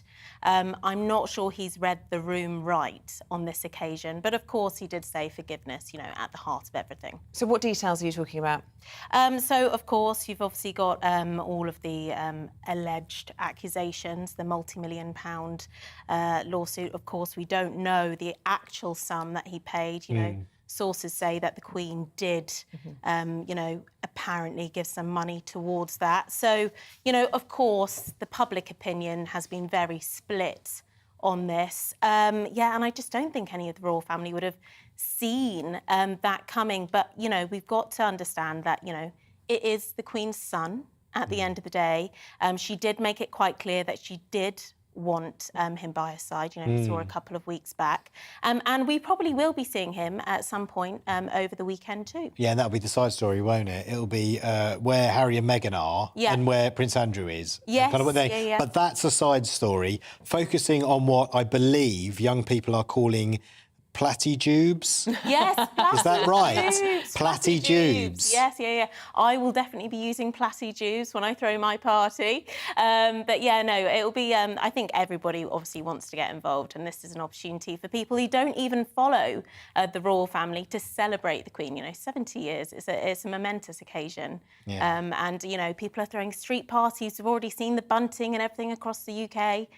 So it should be really exciting. Well, let's hope the Queen's landing coming in from Balmoral yesterday isn't a metaphor for a bumpy few days ahead, because I believe her, her landing in a private jet down from Aberdeen had to be aborted because of lightning, and they had to circle over the airport for a while. I mean, if that isn't British, I don't know what is. It was a bumpy ride. She had Candy the corgi with her, which is lovely. We've all seen that emoji as well, which has been launched. So that's very exciting. I think they are very much wanting everybody to get involved. So platyjubes and Candy the corgi emoji is involved. And wanting everybody to get involved. Yeah. Harry and Meghan are getting involved, bringing their little ones. I thought that Prince Harry didn't think it was safe to bring his family over. What's the latest on that row? He was suing the Home Office, wasn't he? He was. He feels it's safe enough to come now. He was. So obviously we won't know all of the details about when they are arriving due to the security. But I think, the fact that they are arriving, I'm sure the Queen will be very happy about. I assume they'll, they'll be staying in the cottage. But we won't know lots of details due to this. I think there's been months and months of organisation between the US and the UK on this, and they must have come to some kind of agreement. And, it won't just be Harry and Meghan and the children who need security. All of the royal family will be there, with the head of the royal family, the Queen, who'll need the most security. We've all got that big balcony moment. So, I'm sure there'll be lots going on behind the scenes with security. So, touch wood, I'm sure everything will be absolutely fine. We won't see Harry and Meghan on the balcony, though. No. So none of the senior, all of the senior royal members will be on the balcony, the working ones. We won't see Harry and Meghan or Prince Andrew on the balcony. And again, I think that reflects the public opinion.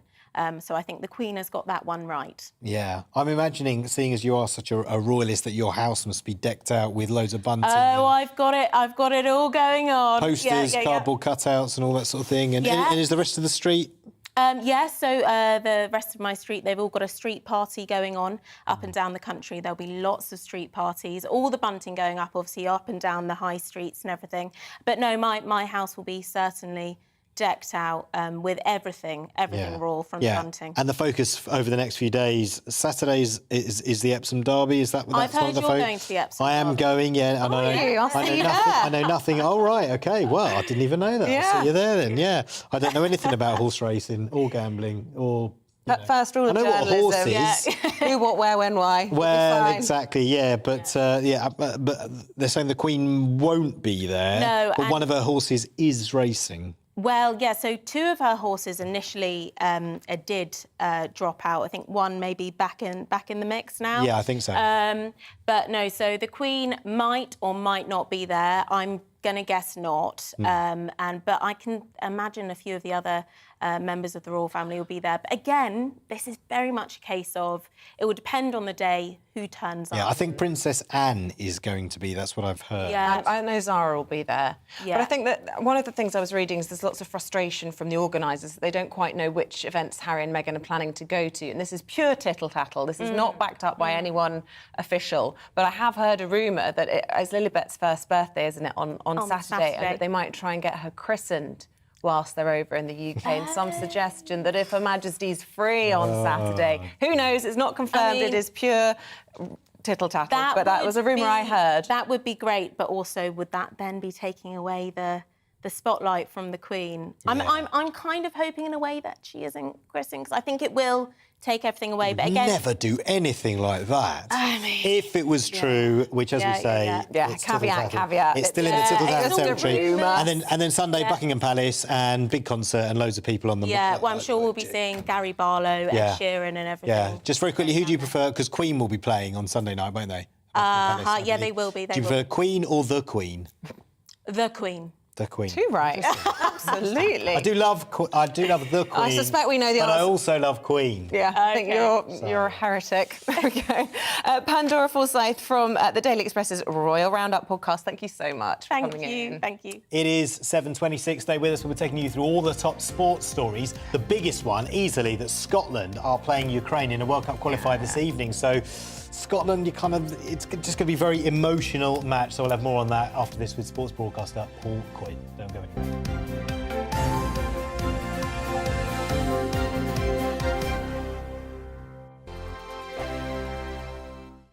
We are GB News. We're right across this great nation. On TV, on radio, on digital. Absolutely everywhere. We don't talk down to you. We embrace all voices. With honest and civilised conversation. We're not part of the establishment. We're one of you. And we're only getting started. Join us on GB News, The People's Channel. Britain's news channel. Every morning from 6 o'clock, we'll wake you up with GB News Breakfast with all the stories you didn't know from the night before. So whether it's serious news, entertainment, or your own views from all over our great nation, we're here to kick off your day with a smile. The national media should be reflecting and reporting what's happening here. You will notice the northwestern accents. Whether you're with us on TV, radio, or online every morning, it's breakfast from 6 a.m. Hope you can join us. Join us for Ministry of Offence, the comedy panel show that's just like the news, in that the left fights the right and it doesn't really seem to matter who wins. We cover the big stories. It was, in fact, a troop of baboons and not angry vegans. I like that. And the really important stories. Fat naked cow gets stuck in swimming pool. It's a headline in a lot of local newspapers. Yeah. We're on the same team, Nick. Yeah, but I'm just helping you. Join us for Ministry of Offence, Saturday nights, 8 o'clock on GB News. I'm Dan Wootton. Join me Monday to Thursday from 9 to 11 for the feistiest and most fun news debate on TV, where free speech reigns. I'll bring you a sharp take on the day's biggest stories, bombshell newsmaker interviews, and A-list guests. And I guarantee you, no spin, no bias, no censorship, and no reason to go to bed. That's Dan Wootton tonight, Monday to Thursdays from 9 on GB News.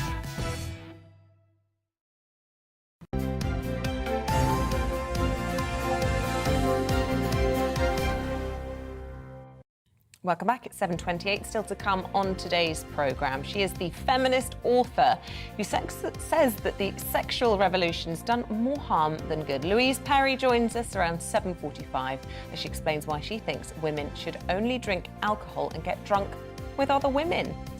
And coming up in the next hour, as 28 MPs question the PM's future, we'll speak to the Deputy Prime Minister, Dominic Raab. He'll be with us just before 9 o'clock.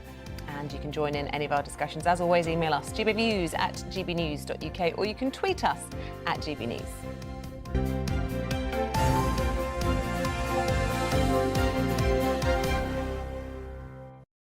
Big game in Scotland this evening at Hampden Park, a World Cup qualifier where Scotland are taking on Ukraine. Sports broadcaster Paul Coit joins us in the studio this morning. Paul, it's going to be an emotional night. It really will be an emotional night. It's probably... It's going to be tricky for Scotland. I mean, I've mentioned this over the last couple of days because, let's face it, everybody is going to want Ukraine to win for obvious reasons. Well, probably apart from one large country that I can imagine, and Scotland as well. But it's going to be a tricky situation for them. They've been brilliant. I mean, they've the last friendly they had, they've raised money to help Ukrainians, and they've done a lot there. They're also going to be... Now, this is something that they're going to attempt, and I'm a bit unsure of whether this seems like a good idea. It seems like a nice idea, but practically, I'm not sure. The idea is what they're going to do is try and get everybody to sing the Ukraine national anthem, which is a lovely gesture. Everyone in the stadium? Everyone in the stadium. So they're going to provide song sheets with the words written phonetically. Now, obviously, this is a very serious game, and the sentiment is lovely, and it would be a lovely thing, but it does kind of concern me when you've got goodness knows how many other Scottish fans that would sing, and you know what I'm saying? It could get a little uncomfortable. Are you talking about the actual pronunciation of words? Because when we were talking to a lot of Ukrainians earlier in the year when I was covering the refugee crisis, and we were in Poland and Hungary and Romania, difficult language to get around. Well, it would be difficult for anybody, but the thing is, so apparently they're going to have these sheets written phonetically. So it could be either great or it could be extremely uncomfortable, because when it's a national anthem, this is not something you want to get wrong, and especially a moment like this. This is going to be an incredibly proud moment, a very important moment for Ukraine footballers and for the nation. So, you know what I mean? Yeah. It could be a little... But anyway, the sentiment is lovely. Hope for the best. Flags, everything else. Surprise you. Let's hope so. Let's hope everybody's been practising anyway. But as far as the game's concerned,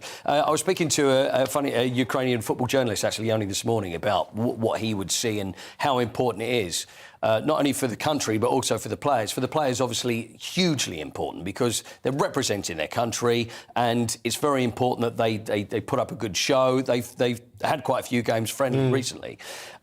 He said, as far as the country's concerned, if it was normally, whether they would be overly excited about the game is up for debate. There's probably more so during this game because there's so much significance to it. Yeah. But as far as the actual football's concerned, should they beat Scotland, whoever wins will then go forward and play Wales on Sunday, and that's the game that will be the qualifier to get into the World Cup yeah. in Qatar. So who knows what's going to be going on by the time we get to the World Cup. But obviously we wish Ukraine well. Alexander Zinchenko gave a press conference. He was in tears yesterday. Probably the best known player, plays for Manchester City, that's in their side. Incredible press conference. It really was. And it's going to be a hugely emotional night. And I think Scotland, apart from where I talk about the singing, they've handled it really, really well. And it is going to be emotional for everybody. There's no question about that. It's awkward if you are the team that knocks out Ukraine, you know? It is. But you still kind of want your team to win. So, Of course, it's one of those you think,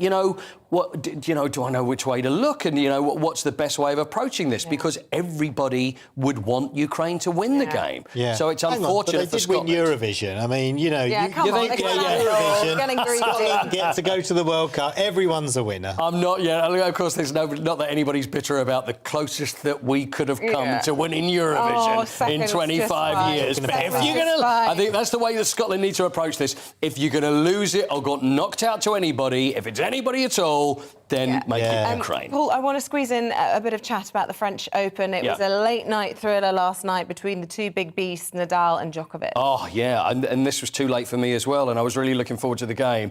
It went 4 sets. You know what time they finished there? What? 1:15 a.m. 1:15 a.m. That's local time. Yeah, and the thing is, and I remember it was a year ago when they were playing there, and with lockdown, that they had to close the court at 12 o'clock. So everybody had to be out at 12. So obviously there was still, for a game like this, it's one of the greats. Yeah. So you've got Nadal that's won the French Open more times than anybody else.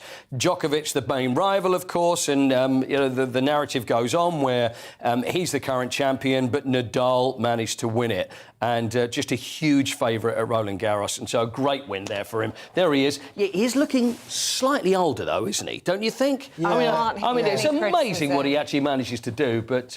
he still looks pretty good for 35. 51, I think he is, actually. Is he 51 years old? He's late 30s. Is he? He looks good for 51, doesn't he? No, I love him. It's an incredible performance, and he just carries on. And it just seems to get stronger and stronger. And the other game was Carlos Alcarez. Now, Carlos Alcarez is a 19-year-old Spaniard, and he's pretty much the heir to the throne as far as Nadal's concerned. He played Alexander Zverev yesterday, and it looked like... I mean, he was one of the favourites to actually win the tournament, but Zverev came through in 4 sets and managed to beat Alcarez. But Alcarez will be a future French Open champion. There's no doubt about that. Whether it's next year or the year afterwards, at the age of 19, and you see the age of all the big boys. The future king of clay. Very good. Is that your own? Yeah.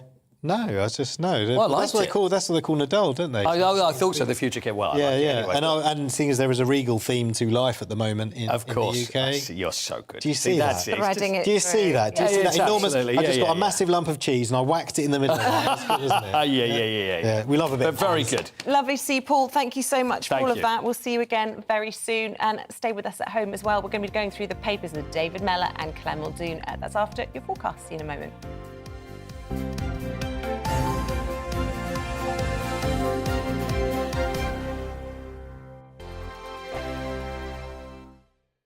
We are GB News. We're right across this great nation. On TV. On radio, on digital. Absolutely everywhere. We don't talk down to you. We embrace all voices. With honest and civilised conversation. We're not part of the establishment. We're one of you. And we're only getting started. Join us on GB News, The People's Channel. Britain's news channel. Every morning from 6 o'clock, we'll wake you up with GB News Breakfast with all the stories you didn't know from the night before. So whether it's serious news, entertainment, or your own views from all over our great nation, we're here to kick off your day with a smile. The national media should be reflecting and reporting what's happening here. You will notice the northwestern accents. Whether you're with us on TV, radio, or online, every morning, it's breakfast from 6 a.m. Hope you can join us.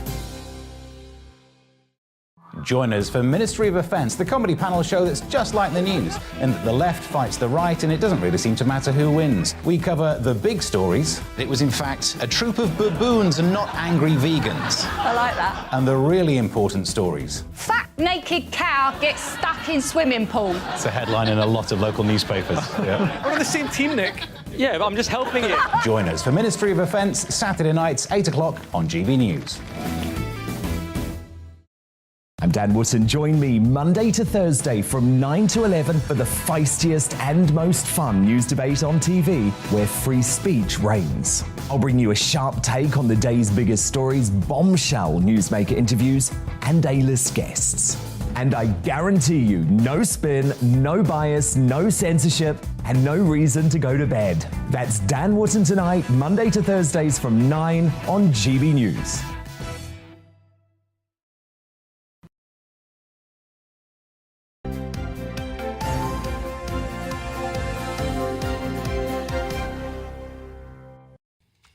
Welcome back to GB News Breakfast, 7:38. Paul and Isabel with you this morning. It is time to go through the papers with former Chief Secretary to the Treasury and former University Challenge contestant. Is that right, David? I'm afraid I was, but not a very successful one. Oh. Yes. Oh, right. Oh, OK. That's forgotten. We had a rehearsal and we beat this Scottish team. So we went out and had a drunken celebration. And then when we did the real thing, we got ourselves... Well, there you go. You've got no credibility to Boris Bash then this morning. Well, indeed. No, but then I was 18 at the time and Boris is 55. Well, there you go. Well, yeah. Broadcaster Claire Muldoon is also with us this morning. Claire, your starter for 10. Yep. Archbishop's Jubilee plea to forgive disgraced Andrew, as in Prince Andrew. Yes. Now, I'm a bit baffled by this because, as far as I'm concerned, apparently Andrew's done nothing wrong. So why is he seeking forgiveness and why do we have to forgive him? That's the question. Can you be forgiven if you don't seek forgiveness? No. Well, there you go. No. So that's... Blimey, we're getting a bit deep now. No, it's a genuine theological question. Yeah. You know, It if is. you don't seek forgiveness, And that's you not can't us be being pardoned. cynical at all. Yeah. That's just the facts of it. Yeah. Bare bones. But is he not trying to make amends? I mean, he said in his letter when he settled out of court that, you know, he was sorry for any... I can't remember the exact wording now, but, you know, he said he was sorry for any hurt that she felt had been... Well, of course he would. I mean, that's a PR document in But the word itself, sorry, isn't it? I don't know if that's all. Are we allowed to interject a bit of reality about Andrew? Oh, here we go. No, well... No, but Andrew did his bit in the Falklands, and there's no doubt about that. But at every other time, Andrew has been the least charming, most charmless, always expecting people to defer to him without giving them a valid reason for doing so. I mean, I had no views about Andrew 40 years ago when, as a young energy minister, I went to Egypt, where Andrew had recently visited and had an experienced British ambassador tearing his hair out in tufts about Andrew wandering around the place, pushing people into the swimming pool and so on. And I had no particular views on Andrew when I myself went to Abu Dhabi. Unfortunately, I was travelling first class. I go to my seat and there's something covered in a blanket slumped there, and a couple of policemen come and move me on because he had decided to take my seat. Now, the me of today would have raised quite a row about that. Yeah. The me of yesterday, I thought, well, who cares? But actually, looking back on it, Andrew's whole life has been devoted to expecting deference without providing any reason in terms of charm or achievement why that deference should be offered. Right, but let's just, I mean... Bring it back to the Archbishop's yeah. plea. This is on the weekend of his mother's platinum jubilee, of her reign of this country, for heaven's sake. And the Archbishop has waded in saying, and he's been quite vocal in what he thinks the way the country should be running in the present times in any event. However, in order to be forgiven, you must seek forgiveness, which he hasn't. Yes, just to clarify, when that what was the settlement wording? happened, so he regretted his association with Jeffrey Epstein, but he did not apologise. Yes, of course. But I think one thing the Archbishop has said and has pleaded us all to be is to be a bit more forgiving on all aspects of life, you know, to cover everything. And I think that's quite a good point, because we're all so quick, especially the court of public opinion, especially in social media, you know, to drown out voices, you know, to create one's own echo chamber of their own beliefs. Well, does that forgiveness extend to Boris Johnson, who himself has admitted that he's got things wrong, that he said sorry?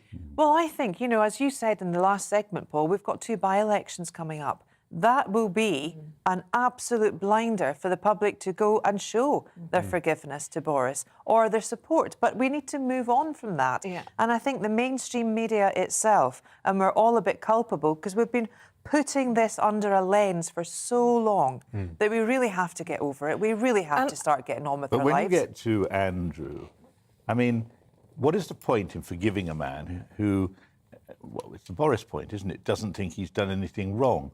What is the point of forgiving a man who has shown no signs in all of his adult life that he actually has matured as a person? Well, I think the Archbishop would say, if I dare dip into my logical background, would be that actually forgiveness is a two-way thing. So the people who forgive actually get something from it as well, because it's not eating you up anymore. The point is, they may not be seeking forgiveness, but we can just all stop hating and just move on. What about forgive but don't forget? So, you say, look, you did something wrong, you're only human, you've paid out of court to settle it. We're not going to bring you back in as a working member of the royal family, but let's talk about something else. This is the issue.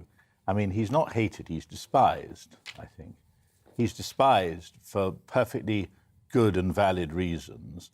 The fact of the matter is that Andrew wants to come back in, and any attempt to sort of forgive him or to have archbishops saying, please, we've got to sort of be kind to him, he'll interpret that as meaning there's an overwhelming majority of people who want him back on the balcony.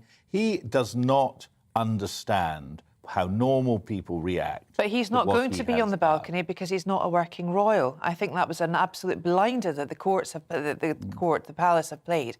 Meghan and Harry won't be there. Prince Andrew won't be there because the Jubilee balcony is for working royals only. And let them stick to that. But, if there's a way he can get in by helping his mum out of her carriage or whatever, he'll do it, because Andrew is not prepared to vacate the limelight. And anybody who says Andrew should be forgiven, he will seize upon as a justification for him continuing his campaign. Well, you've described a narcissistic character, in which case there's no point in actually forming any form of forgiveness, and that leopard certainly will not change his thoughts. Well, what do you guys make of what Stephen's had to say? He says, I'm a practising Christian and do forgive those who offend or misjudge. However, it is not necessary in this modern world to forgive unconditionally. The Christian eye for an eye principle remains for many of us. The Archbishop of Canterbury himself has rewritten centuries-old Christian tenets to match modern. No, because the eye for an eye is Old Testament. And the New Testament, which is what Archbishop of Canterbury would be working from, is very much judgment not like Pontius Pilate. It's the other cheek. That's what Stephen says. But gbnews.uk. Thank you for getting in touch with us this morning. Stephen, by the way. I forgive you, Stephen, I forgive you. Yeah, and I should just point out, Claire, you do have kind of theological pedigree. You sat on the Roman Catholic Synod recently. Yes. Point out you do have an expertise in this area. Just whilst we're on the Royals, David, before we move on, Daily Mail, page 2, talking about the Sussexes' popularity slumping to an all-time low. Could this weekend be a comeback for them? I don't think so. You're so negative this morning. But I mean, I'm negative because these are people it's impossible not to be. But Harry is an odd chap now. I think he should have stayed in the army. He'd have been much better off if he'd stayed in the army, where the discipline and framework worked for him. He and Meghan, I mean, I rather hope when Meghan arrived in the family that she would be a breath of fresh air, and her background would make it much easier for them to deal with Commonwealth issues and so on. But it was perfectly obvious that what Meghan wanted was to come to this country and immediately become the sort of new Diana. She didn't want to be flogging around Salford on a wet Monday opening a hospital or doing any of that kind of stuff. And the fact of the matter is she couldn't wait to get out of the UK. So why is she back? The answer is she isn't back because she loves anybody here or loves the idea of being a serious junior member of the royal family. She's back because Netflix are back with tens of millions of dollars, and it's a cynical ploy. Well, the family certainly love Harry and will undoubtedly love little Lilibet and Archie. And I have a theory that seeing those little faces and the British public falling in love with some new little royals might actually warm the temperature towards them. I might be wrong, but that's my prediction. I think people might we can only hope, soften. Can't we? Yeah, I hope people might soften a little bit. Yeah. Peace and love. Talk about land of hope. Yeah, exactly. Yeah. Moving hastily. Yeah, exactly. Claire, do you want to talk about the NHS? This is on the front page of The Guardian, and this is from peace and love to violence against GPs. Yeah, we need to keep this in context. It's been covered in every single paper this morning. Ministers accused of fueling anger as rise in violence hits GP surgeries. Attacks on GPs double in 5 years. Now, they're still very small numbers. We're talking about police recorded 1,068 aggressive incidents last year as patients chased appointments compared with only 586 in 2017, so pre-pandemic, post-pandemic. As we all know, and it's been reiterated, I don't think there's one single person in this country, one single person sitting here today who's not had an issue or known someone who has had an issue in trying to get to see their GP. And I'm not just talking about seeing them face-to-face or seeing them on a Zoom call. There are plenty of theories out there about what's going to happen, but people ultimately are feeling scared, OK? They want to see their GP, they want to know what's wrong with them. We've also got Dr. Google that everybody seems to use, and, you know, that comes with a list of ailments, of symptoms that they feel must be addressed. You can't address it without seeing your GP, they would say. But the attacks are coming because people are pent up. People are angry, people are anxious. And, you know, the first port of call, they always used to get a bad name, the medical receptionist, who sometimes we felt might have been medically trained themselves, or they would appear to be medically trained, when all they were trying to do was triage the calls through. And you get to know patients, and you get to know what's serious and what's not. But unfortunately, as we have spoken about before, this issue of not seeing GPs, of not being able to see your GPs, has merely kicked the problem down the road. It's kicked the can down the road. We're seeing rises in A&Es, A&E admissions. We're seeing rises in A&E, people sitting in A&E. And let's forget, A&E stands for accident and emergency. Now, if you were to go, and I would bet my bottom dollar on this, if you were to go walk into Charing Cross or any major hospital in any major city, walk into the accident and emergency, there'll be very few accidents and very few emergencies there. It looks and feels like a GP waiting area, I'm sure. Yeah. What do? Well, we try and open up. We need to get back to normal. But the thing that people don't understand is when the mainstream media are banging on about this, fueling anger. I mean, listen to the language is violent in itself. It's very, very strong. Every GP practice now has seen an increase in appointments and demand for appointments. The average person used to see their GP maybe once a year. That's now increased to 3 times a year. So that threefold increase in appointment demand, plus the fact they've got less GPs now, we're seeing less GPs, less young medical students going into general practice, and we're also seeing lots of older ones wanting to retire early, and actually, more worryingly, more are ending their careers through burnout and depression. Or going abroad. Lots of medics going overseas. Well, they say the definition of an alcoholic is a person who drinks more than a doctor. Yeah. I've not heard that. Oh. Yeah, oh, you must have heard that. Yeah. What have you heard about me? All the jokes you've always heard. Guys, we'll have to leave it there we're out just of for time. now. But we're out of time. Thank you, David. Thank you, Claire. More from them to follow throughout the morning here on GB News. And by the way, if anything you hear or you see, if you're listening to us on the radio, of course, that you want to join in the conversation, do let us know. gbviews@gbnews.uk. It's 10 to 8. Let's bring you up to date on the latest headlines this hour. And the Prime Minister's facing criticism from his ethics advisor over his handling of the Partygate scandal. Lord Gates says Boris Johnson's fixed penalty notice may have breached the ministerial code and is now questioning the PM's willingness to apparently take responsibility for his own conduct. Yep, we'll be speaking to the Deputy Prime Minister just before 9 o'clock about that. The first flight carrying migrants from the UK to Rwanda will take place on June the 14th. The Home Secretary says she expects attempts will be made to delay the process, but she will not be deterred. Transport Secretary Grant Shapps is demanding a meeting with airline bosses to find out what's gone wrong. It says flight cancellations caused travel chaos at several airports across the UK.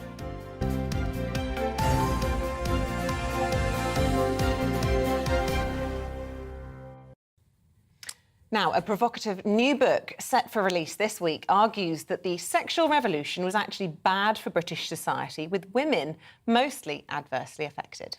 The writer Louise Perry believes that sexual freedom is not always empowering and that the age of hookup culture, ubiquitous pornography and hypersexualisation has failed to improve the lives of ordinary women and girls. Well, she joins us now in the studio. A very warm welcome to you. Nice light topic to dip into over breakfast this morning. So give us your views then. What, first of all, before we get into all the details, what prompted you to write this book? I suppose the first thing, I sort of been writing it in my head for about 10 years.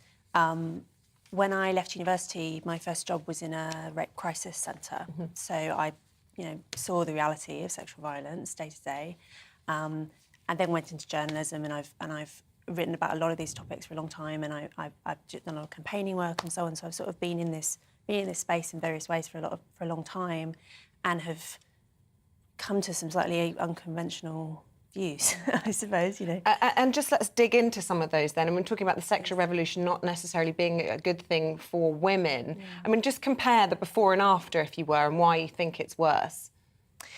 So I think that the big thing, the big historical event is the pill, right? Where suddenly it becomes possible for women to control their own reproductive lives, which is obviously a good thing in all sorts of ways. And I really don't want to suggest that we should go back to before. I don't think we could go back, But severing reproduction from sex is historically completely unprecedented. It's a huge thing.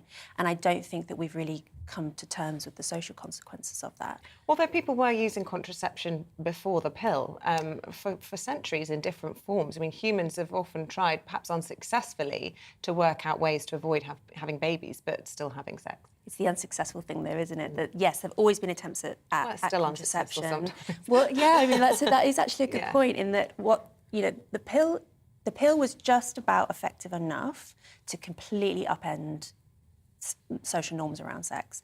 But it's actually not quite as effective as people often think. Like, typical use for the oral pill is about 91%, which means that of 100 women taking it per year, 9 will expect to get pregnant, which is actually a lot. So it's effective, but not completely. So actually, like, one of the perverse consequences, for instance, of the pill, which no one could have expected in the 1960s, is that you've had skyrocketing rates of single motherhood, despite the fact that women now have control over their reproduction. So what do you apportion that to, or attribute that to? I think it's because all the social norms that existed previously disappeared almost overnight. I mean, by the end of the 1970s, the shotgun marriage is over, right? It no longer really has any purpose anymore in a social sense. But you have really quite a lot of women getting pregnant without meaning to, and you always have women who don't want to have a termination for whatever reason, and so you end up with lots of out-of-wedlock births, and actually a lot of men who don't think that they have a duty to stay with the mothers of their children anymore. What's wrong with being a single mum or being a single dad? I mean, I really don't want to sound like I'm being critical of single parents they are, the most valiant people, right, working so hard, but it is just inherently incredibly hard because you have to do it all yourself. You have to be mum and dad, you have to earn the money, and you have to do all the care of the children, all the socialising of the children, disciplining of the children. It's just incredibly difficult. And we know that there are lots of adverse outcomes for children of single parents. Girls are more likely to get pregnant when they're teenagers, boys are more likely to go to prison, both sexes are more likely to have mental health problems longer term. So, we're talking about some massive social effects here, which I don't think that we've really but also equally, those single parents, they go on to form relationships with other people, and then you have blended families, and they can very successfully co-parent that child, those children. Society finds a way. It does. But there are some pretty grim statistics about rates of child abuse by step-parents. There are the most wonderful step-parents out there, but in terms of the risk, it's about 100-fold increase of child abuse when you've got a step-parent at home. So, Where are those figures from? This comes from decades of studies, particularly by evolutionary biologists, because they're interested in the connection between genetic relationships between parents and children and how that affects families. So we've touched on the pill, we've touched on how, single mothers are on the increase, even though people are able to control their contraception. But what about alcohol and the changing attitudes to alcohol? And you write in your book about how you think women should only get drunk with other women. Yeah, no, this has been a controversial one in the reviews. Yeah, I mean, the thing is that we know that alcohol decreases awareness, decreases inhibitions, and just looking at the data on sexual assault, alcohol is so often a factor. And my honest advice for any female friends, daughters, would be that it's not a great idea to get drunk around men that you don't know. But do you think that maybe you are beginning to see men as sort of dangerous individuals, perhaps sort of, I mean, an unknown minority are. This is the sad truth. So I really do think not all men is true. The vast majority of men are So then the safe, vast majority of women are safe to have a few drinks with the vast majority of men. I mean, we can't not go on the road because we're at increased risk of having an accident, losing our life in the car. I mean, it's just, you've got to accept that there are certain activities that carry greater risk, and you can't just assume that you're going to be raped if you drink with a group of male friends. So I'm not saying that women have to wear burqas and stay in their houses all day by any means. It's obviously not how I live either. But I mean, you mentioned driving. There are all sorts of precautions that we take in relation to driving, and no one would consider that to be victim blaming. We just consider it to be sensible. Wearing a seatbelt, not speeding, these kinds of things. I mean, I think risk management is just what everyone does every day. And it's actually what we suggest to other people. I mean, I realise that it's often considered politically difficult to say some of these things out loud, but we say it to each other all the time. Do you get some backlash to some of these views? And yeah. Tell me about that. I mean, how is that to handle? Well, I knew that I would get it from writing this book. I knew I'd be called Mary Whitehouse. I wondered if you get that analogy. Oh, yes, constantly. Do you see yourself as a bit of a young Mary Whitehouse? No, not at all. Do you think there's a place for a Mary Whitehouse in today's society? I think that there are some things that she's been proven right on and other things that she's been proven wrong on, of course. I mean, I just felt as though some of these things needed to be said and to be put in one volume as well, and the response has been amazing. I mean, positive and negative, but the response has been huge. Certainly got a response. Yeah. OK, well, I think we're out of time there. Nearly 8 o'clock now. Louise, very interesting to talk to you, and certainly no shortage of things to respond to there. I'm sure we'll get lots of emails in. Lovely to meet you. Good luck with the book. Thank you. Yeah, Louise Perry there, writer, campaigner and columnist. Stay with us at just before 8 o'clock because we're going to have more on the future of the PM as his ethics advisor reportedly threatens to resign. In the next hour, we'll be speaking to the Deputy Prime Minister, Dominic Raab, and lots more to come after this.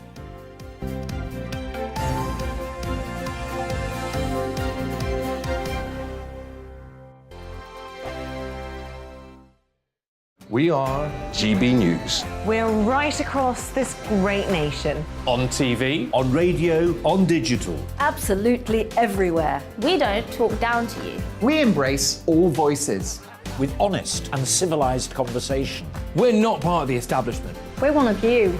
And we're only getting started. Join us on GB News, The People's Channel. Britain's news channel.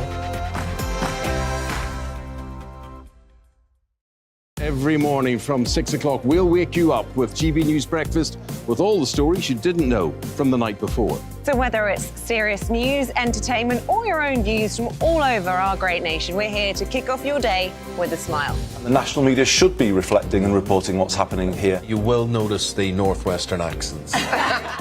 Whether you're with us on TV, radio, or online, every morning, it's breakfast from 6 a.m. Hope you can join us.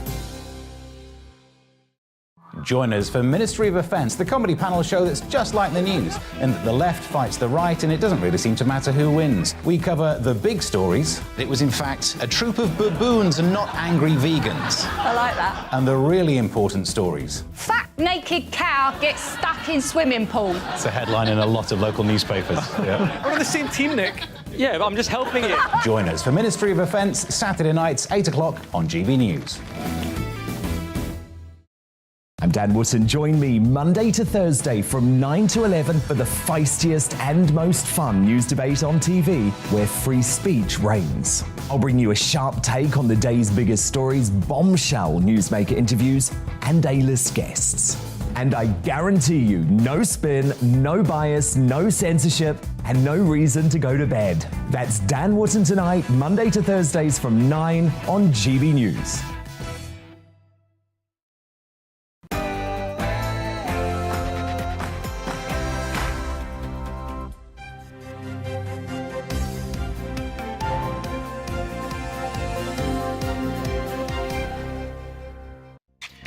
The government hits back at Tory rebels as the Prime Minister's ethics chief reportedly threatens to resign. Very good morning to you. It's 8 o'clock on Wednesday, the 1st of June. The 1st of June already. This is Breakfast on GB News with Isabel, Webster and Paul Hawkins. This is what is making the news this Wednesday morning. Cabinet sources have hit out at Tory rebels, accusing them of ruining the party's chances at the next general election, amid reports that the Prime Minister has been calling his own MPs to try and shore up support. It comes as Boris Johnson prepares plans to hold monthly pandemic-style press conferences on the economy in a bid to tackle the cost of living crisis. Transport Secretary Grant Shapps is facing a showdown with aviation chiefs as travel chaos worsens across the country. Passengers at Heathrow Airport yesterday said they had never seen such long queues. And on the eve of the Queen's Platinum Jubilee, we'll be taking a look at how some of you are preparing to celebrate around the country. And remember, you can get in touch on any of our discussions this morning. Email gbviews@gbnews.uk or you can tweet us at gbnews. Yeah, and don't forget you can subscribe to GB News on our YouTube channel to get all the latest on the big stories everyone is talking about.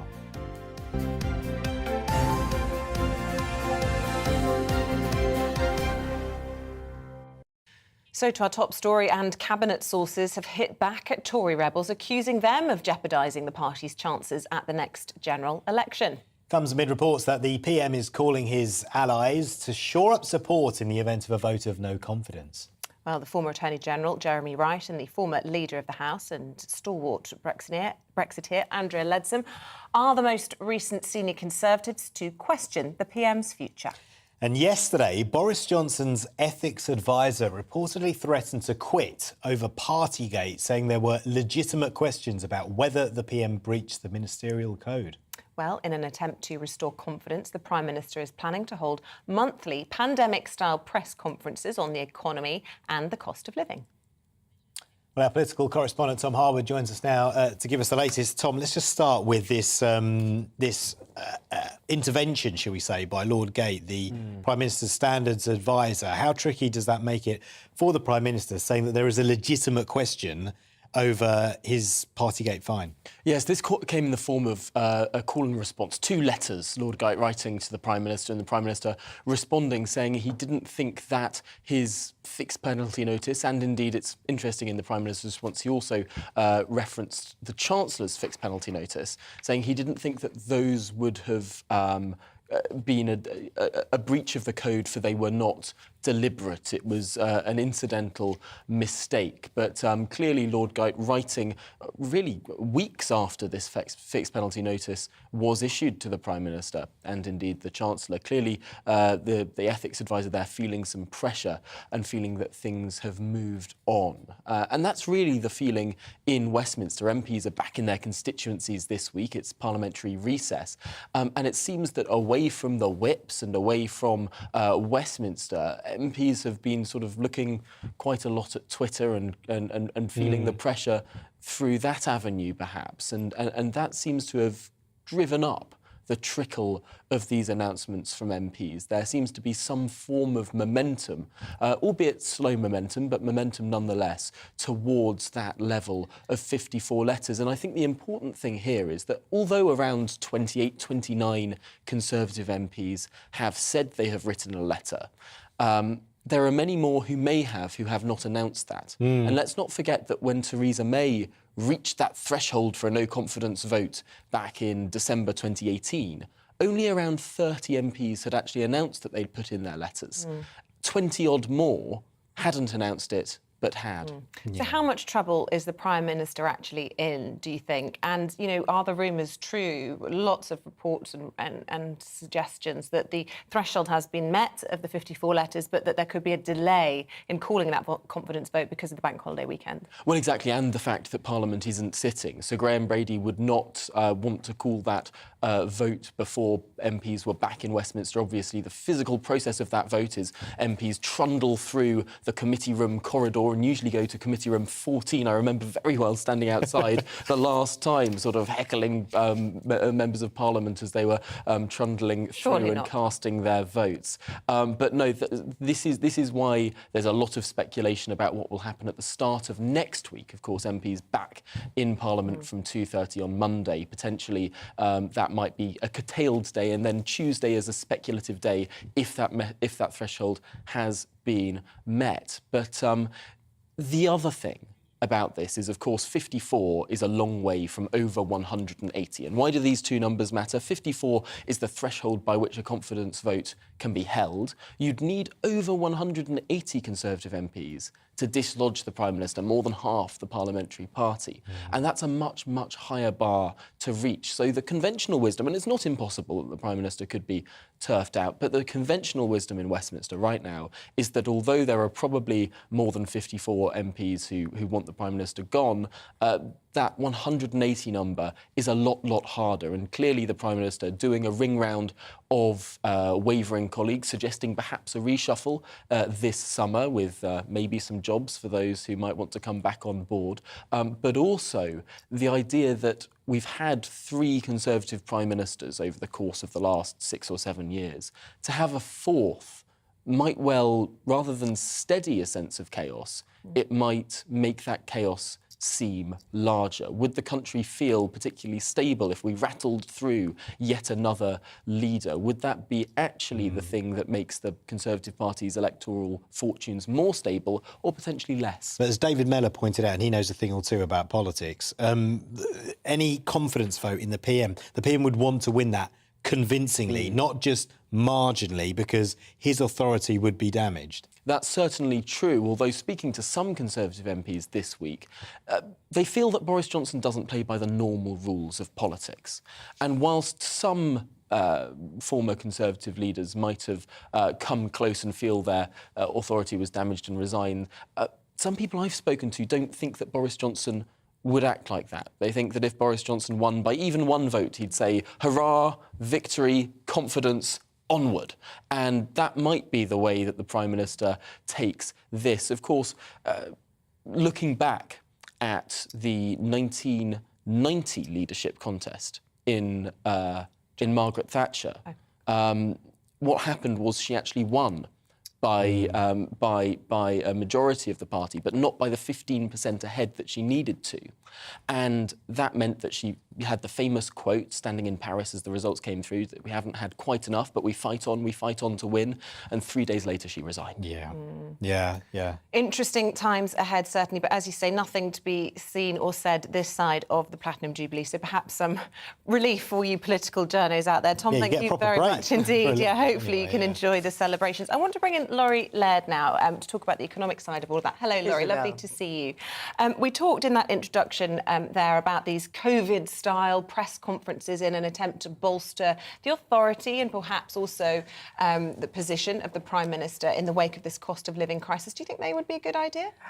I don't think it would be a particularly bad idea, but I don't know what Boris Johnson can say to the country about how he's going to make the economy better. We had a reasonable package from Rishi Sunak last week. Feeling is that there'll have to be more on the fiscal side, so more government spending to help people out, particularly when we get to the end of the year and we have another rise in the energy price caps. You don't think last week went far enough? It was more than I anticipated, but I still think the best thing to do for people who are suffering the most is to increase universal credit and let them spend the money in the way that they see fit, rather than targeted, support here, fuel, let's cut fuel price duty, let's help people with their energy bills. It's a drop in the bucket. What was announced isn't going to help that much. People, I feel like I come here and all I do is say doom and gloom and talk about how rough things will be, but things are going to be rough. We had some data out this morning, food prices up more than 4% on an annual basis. Things are going to start really hurting people. Food, energy, these are not discretionary items. These are things that people have to buy. People on lower salaries spend more of their money on food and heating and fuel. This is going to be difficult for people. I think there will be more to do. Whether Boris Johnson standing up and talking about it once a month is helpful or not, open question. The other thing, though, to keep in mind is that Boris Johnson can hand out money. He can't do much about interest rates. He can't do much. The Bank of England is, in fact, independent. Andrew Bailey, who's the head of the Bank of England, is not a particularly good communicator. So what the government can do is fairly limited. What about, go on. Yeah, I was just going to say, Laurie, you're quite concerned about the weakness of the pound. Well, I think the weakness of the pound is something that's not being discussed. The pound is down about 7% this year. Doesn't sound like a lot, but you don't tend to see a major currency like sterling moving in that sort of volatile range. We see that in emerging markets, in places like Malaysia. And just to be clear, why does that matter? I was going to get there, and you're right. It's a very good question. The reason that it matters is because when the pound is weakening, that means that everything that we import into the UK, which is priced in a foreign currency, that becomes more expensive when the pound is weak. So we have all of these inflationary forces, rising food prices, rising energy prices. As the pound falls, everything that we import, and this is an open economy in Britain, we bring a lot of stuff in from abroad, those things will become more expensive because they tend to be priced in things other than sterling. Right, so that's why it matters, but why is it happening? Why is the pound in this kind of... Interesting question. I mean, the feeling is that both the government and the governor of the Bank of England have sort of lost control of the economy. Inflation is high here. It's at 9%. It's higher than anywhere else in the developed world for the most part. Netherlands has got high inflation. I can't think what the other... Poland's got incredibly high inflation. Estonia's at 20%, I think. The Baltic states are in double digits. But in terms of large economies, the UK is up there. The EU's at 8%. The US is a little over 8%. So when you look at this, low, isn't it? Japan's creeping up, but yeah, it's still under 2%. Relatively, yeah. Which is astonishing. And Japan sort of sits on its. The thing in Japan, what has happened is people have come to expect very low inflation, so they don't go to their employer and say, "Look, I'd like a pay rise," which is what we may start seeing here. Inflation's 9%. You go to your employer and say, I need a pay rise to keep up with inflation. In fact, Andrew Bailey quite famously said, please, people, don't ask for a pay rise because that's just going to fuel inflation, probably some ill-advised comments. But that's why the weakness of the pound matters. So it means that despite the fact we're seeing very high inflation now, the weakness of the pound could feed into inflation further down the road. Oh, it's depressing outlook. Yeah, I'm so sorry. I'm so sorry to bring you bad news. It's not just you, don't worry. There's lots of it around, Laurie. Thank goodness for the bank holiday weekend, I say. Lovely to see you as always. Thanks for joining us. Yeah, important not to dress it up, though. We just kind of tell it how it is, really. It is 8:14. Holidaymakers are being warned that the travel chaos could continue and get worse as airports struggle to cope with long queues due to staff shortages in a period of increased demand. Yeah, Britain's largest holiday company, TUI, announced yesterday that it had cancelled almost 200 flights, while EasyJet had grounded at least 31 at Gatwick yesterday. For more on those reports, let's speak to travel expert Simon Calder, who joined us now. Very good morning to you, Simon. And I heard you saying on the airwaves yesterday that this is the fault of Brexit, squarely. Well, look, that is certainly one of the ingredients. And let me point out that, of course, we're seeing huge problems in Amsterdam Airport, which is part of the EU, and Dublin Airport, also part of the EU, in terms of great long queues. But talking to some people in the industry, they say that a couple of things have happened. First of all, European workers, as we know in many fields, have left during the COVID pandemic and simply not come back. Because of the leaving the EU. But furthermore, there's an awful lot of people working in hospitality, a bigger industry than travel. Those people have left, and an awful lot of people in the aviation industry who were on furlough have simply moved into their jobs. And so therefore they are effectively not available to be rehired and to keep the airports and airlines moving. So is it fair to say that there is blame on all sides for this problem and that it could have been avoided if more people had taken responsibility?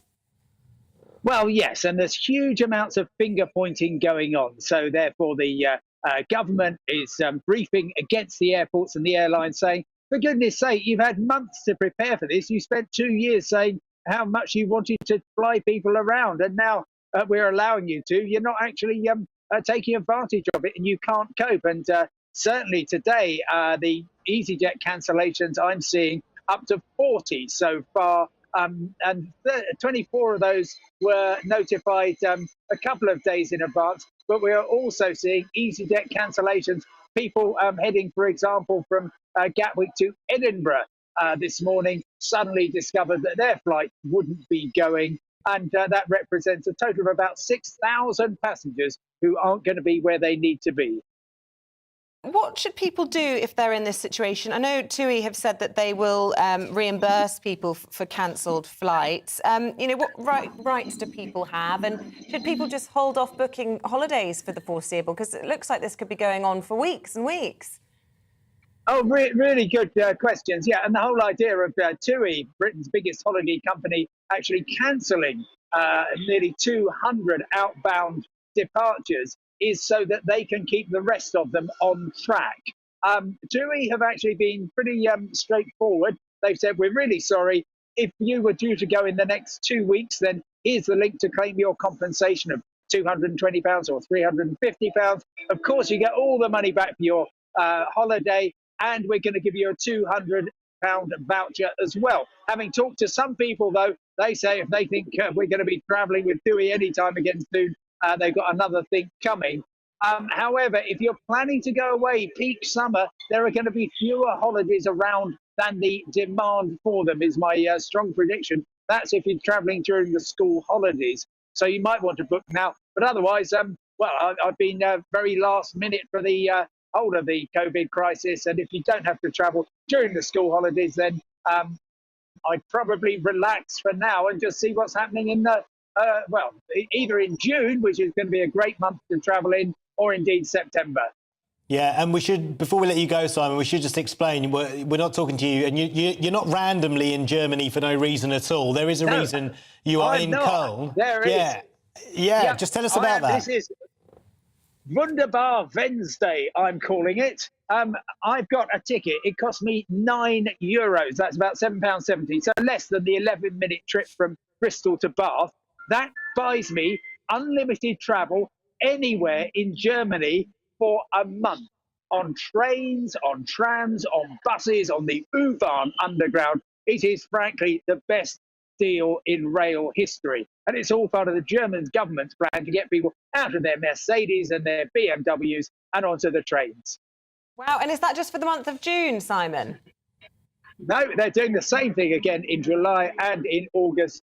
So, for instance, another example, Glasgow to Edinburgh, you pay £16 for a one-way ticket taking 50 minutes, or you could travel for the whole of July and August anywhere you wanted to in Germany. It's incredible value. Well, I'd imagine there's some pretty stunning scenery between Edinburgh and Glasgow, but probably even beaten by parts of Germany. Absolutely spectacular rail routes through there. Lovely to talk to you as always, Simon. Thank you very much. Thank you so much. Yep, incredible deal in Germany. Where do they get all that money from? Because obviously the government's ploughing billions of euros into subsidising the rail there. Yeah, don't know. Where do they get all that money from? Don't know, but still, it works, doesn't it? The rail works. Yeah, and if you're thinking of going somewhere like short-haul, then maybe Germany's your answer. Great country to visit. It is 8:19. Let's bring you up to date with what is happening this morning on GB News Breakfast. The Prime Minister is facing criticism from his ethics advisor over his handling of the Partygate scandal. Lord Gate says Boris Johnson's fixed penalty notice may have breached the ministerial code, and he's now questioning the PM's willingness to take responsibility for his own conduct. Yeah, we'll be talking to the Deputy Prime Minister in around about half an hour about that. Also this morning, the Transport Secretary Grant Shapps demanding a meeting with airline bosses to find out what's gone wrong. It says flight cancellations caused travel chaos at several airports across the UK. The Archbishop of Canterbury says Britain should try to be more forgiving of Prince Andrew. The head of the Church of England, Justin Welby, told ITV News that the Duke of York is seeking to make amends after paying millions to settle a civil sex abuse case in the United States.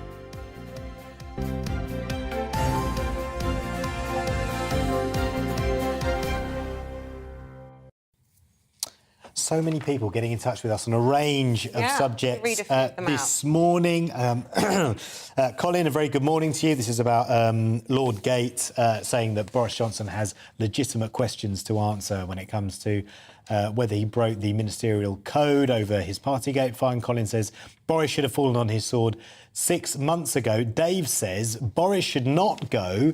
The blame lies with the civil service. As a CEO, I would learn from the mistakes made by my managers and not resign. What's the difference? Interesting. Andy says, I'm a lifelong Tory, but I'll never vote for them again. As long as Boris is anywhere on the scene, he's a disgrace and an embarrassment. A whole mixed bag. And I have to say, we do generally have lots of support for Boris, but I would say trickling in, much like within the party itself, a few varied opinions coming in now. One commenting on Louise Perry, an interview we did just before 8 o'clock, saying poor woman had to be so careful of what she said. There's no point speaking common sense or the truth these days. The abundance of experts in this country won't allow you an opinion. Very interesting. Yeah, Another one saying Louise was absolutely right. Yeah.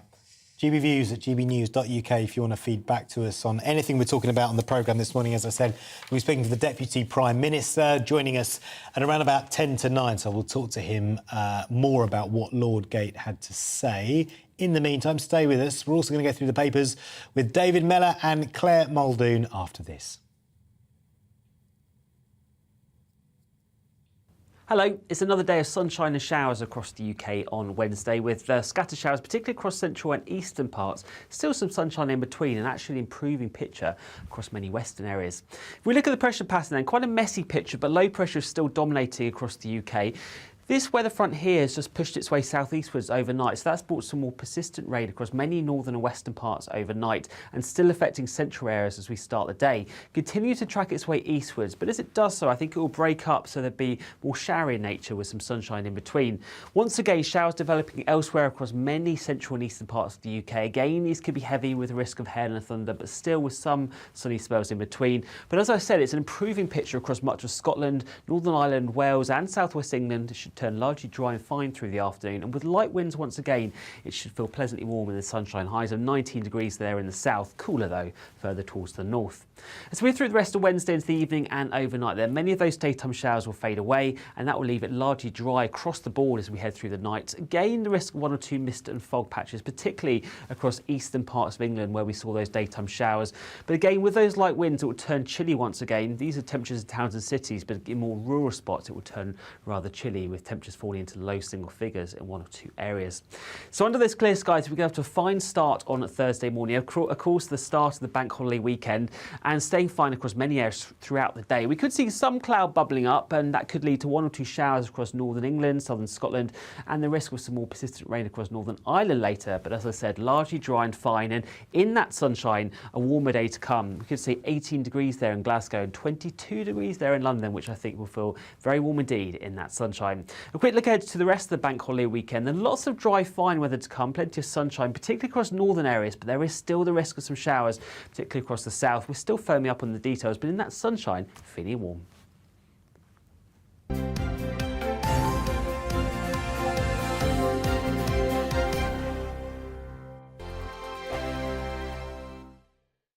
We are GB News. We're right across this great nation. On TV, on radio, on digital. Absolutely everywhere. We don't talk down to you. We embrace all voices with honest and civilised conversation. we're not part of the establishment. We're one of you.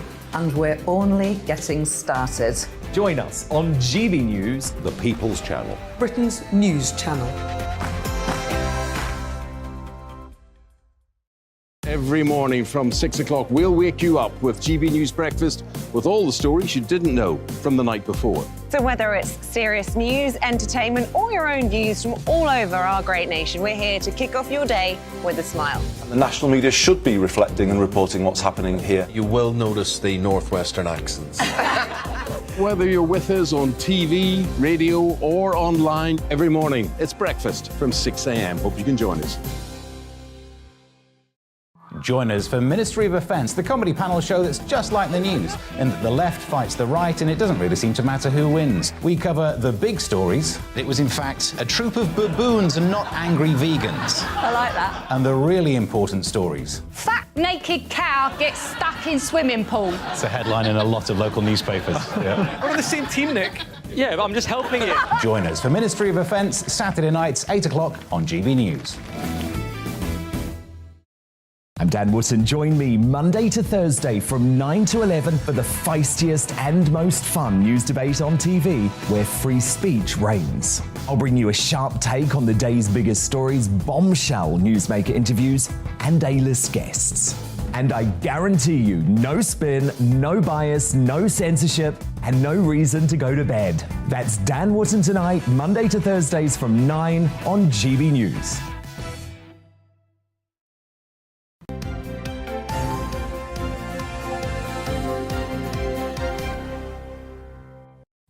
A very warm welcome back. Thanks for staying with us. Lots more still to come on this morning's programme. It is the 1st of June. I don't know how that's crept up on us. And of course, a bank holiday on the horizon, which means it's time to get the barbecue out. We'll be hearing from the king of the grills, DJ Barbecue, as he gives us his advice on cooking the perfect steak. Yeah. I wouldn't have thought of steak when I thought of a barbecue. But anyway, that's at 8:45. Steak on a barbecue. Sausages and but sausages, burgers, chicken, steak. And other things, actually. And by the way, do let us know this morning if random things you put on the... Not random things, but different things you put on a barbecue. I put halloumi on a barbecue. Yeah, someone outside was saying they put asparagus on the barbecue. Oh, that's very posh. Which is very posh. That was me, he says in my ear. Producer Charlie. Yeah, so we'll be talking about that later on this morning, so do get in touch with us on that GB Views at gbnews.uk. And as more senior Tories call on Boris Johnson to quit, we'll also ask the Deputy Prime Minister, Dominic Raab, if he thinks there will be a vote of no confidence next week. And don't forget, you can get in touch on any of our discussions throughout the morning, emailing gbviews at gbnews.uk, or you can tweet us at gbnews. If we don't get a chance to read them all out, we will certainly be reading them, so keep those thoughts coming in.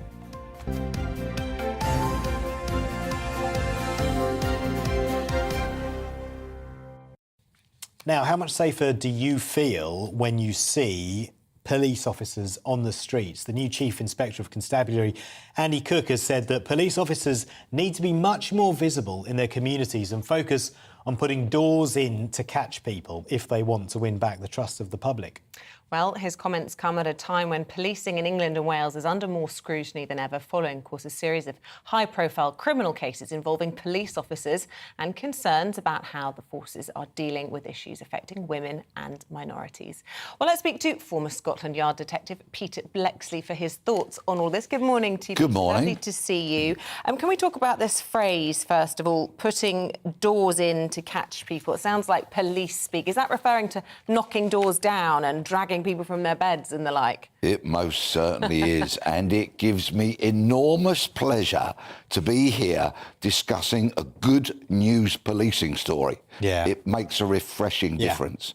Andy Cook, the Chief Inspector of Constabulary of the police, is a career detective, or he was until he became Chief Constable of Merseyside Police. He knows a lot about kicking in doors, and he knows a lot about investigating burglaries, because he's also called for every burglary victim to get a visit from a police officer soon after that crime is committed. This is just great news and could be perhaps the start of a revolution in terms of reinventing the police wheel. Have you kicked some doors in yourself? Many, many doors. It sounds like a little bit of you enjoyed it in a way. Oh, we loved it. It's what we lived for as police officers, to get up before anybody else was awake, to have a briefing at 4, 5, 6 o'clock in the morning, to be smashing those doors in, pointing a gun at the criminal's head and saying, "Don't move a muscle." And that's quite a wake-up Sounds for like them. the Sweeney.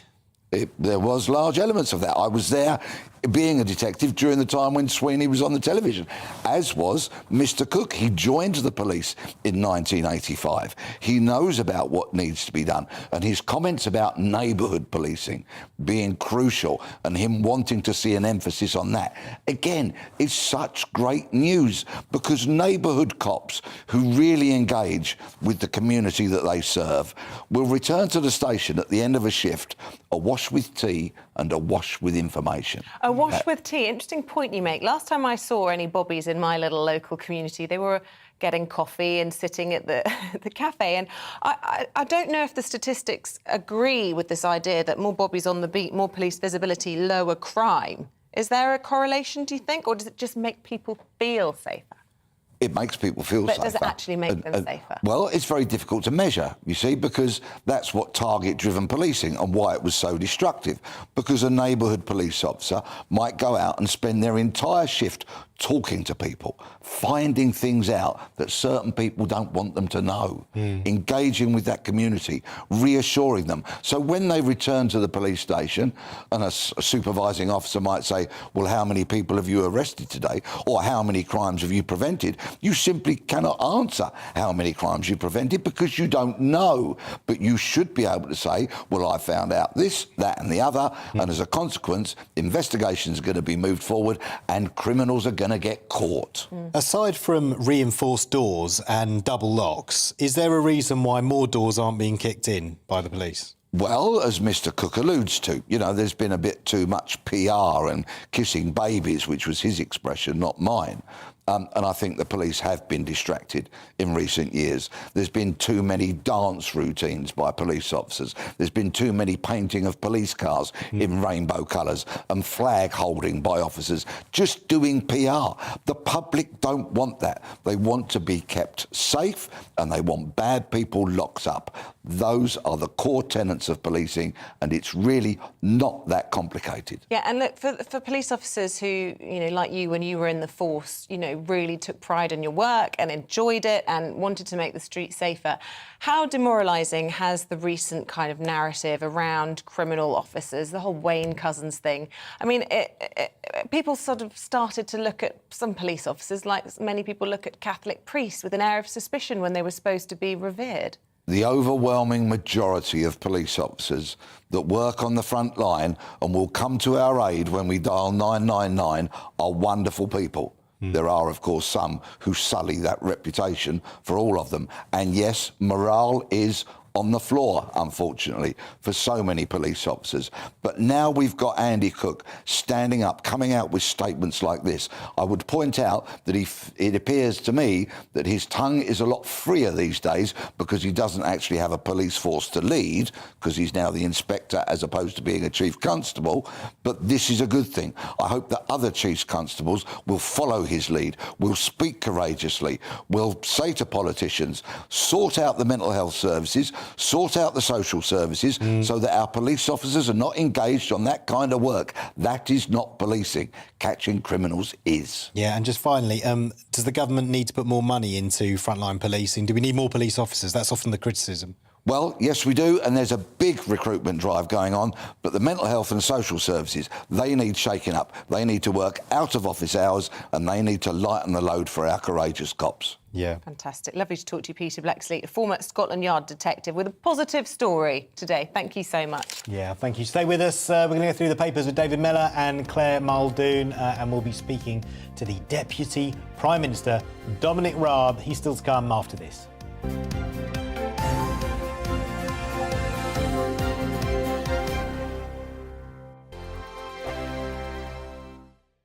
We are GB News. We're right across this great nation. On TV, on radio, on digital. Absolutely everywhere. We don't talk down to you. We embrace all voices with honest and civilised conversation. we're not part of the establishment. We're one of you. And we're only getting started. Join us on GB News, The People's Channel. Britain's news channel. Every morning from 6 o'clock, we'll wake you up with GB News Breakfast with all the stories you didn't know from the night before. So whether it's serious news, entertainment, or your own views from all over our great nation, we're here to kick off your day with a smile. And the national media should be reflecting and reporting what's happening here. You will notice the northwestern accents. Whether you're with us on TV, radio, or online, every morning, it's breakfast from 6 a.m. Hope you can join us. Join us for Ministry of Defence, the comedy panel show that's just like the news, in that the left fights the right and it doesn't really seem to matter who wins. We cover the big stories. It was in fact a troop of baboons and not angry vegans. I like that. And the really important stories. Fat naked cow gets stuck in swimming pool. It's a headline in a lot of local newspapers. Yeah. We're on the same team, Nick. Yeah, but I'm just helping you. Join us for Ministry of Defence, Saturday nights, 8 o'clock on GB News. I'm Dan Wootton. Join me Monday to Thursday from 9 to 11 for the feistiest and most fun news debate on TV, where free speech reigns. I'll bring you a sharp take on the day's biggest stories, bombshell newsmaker interviews, and A-list guests. And I guarantee you, no spin, no bias, no censorship, and no reason to go to bed. That's Dan Wootton Tonight, Monday to Thursdays from 9 on GB News.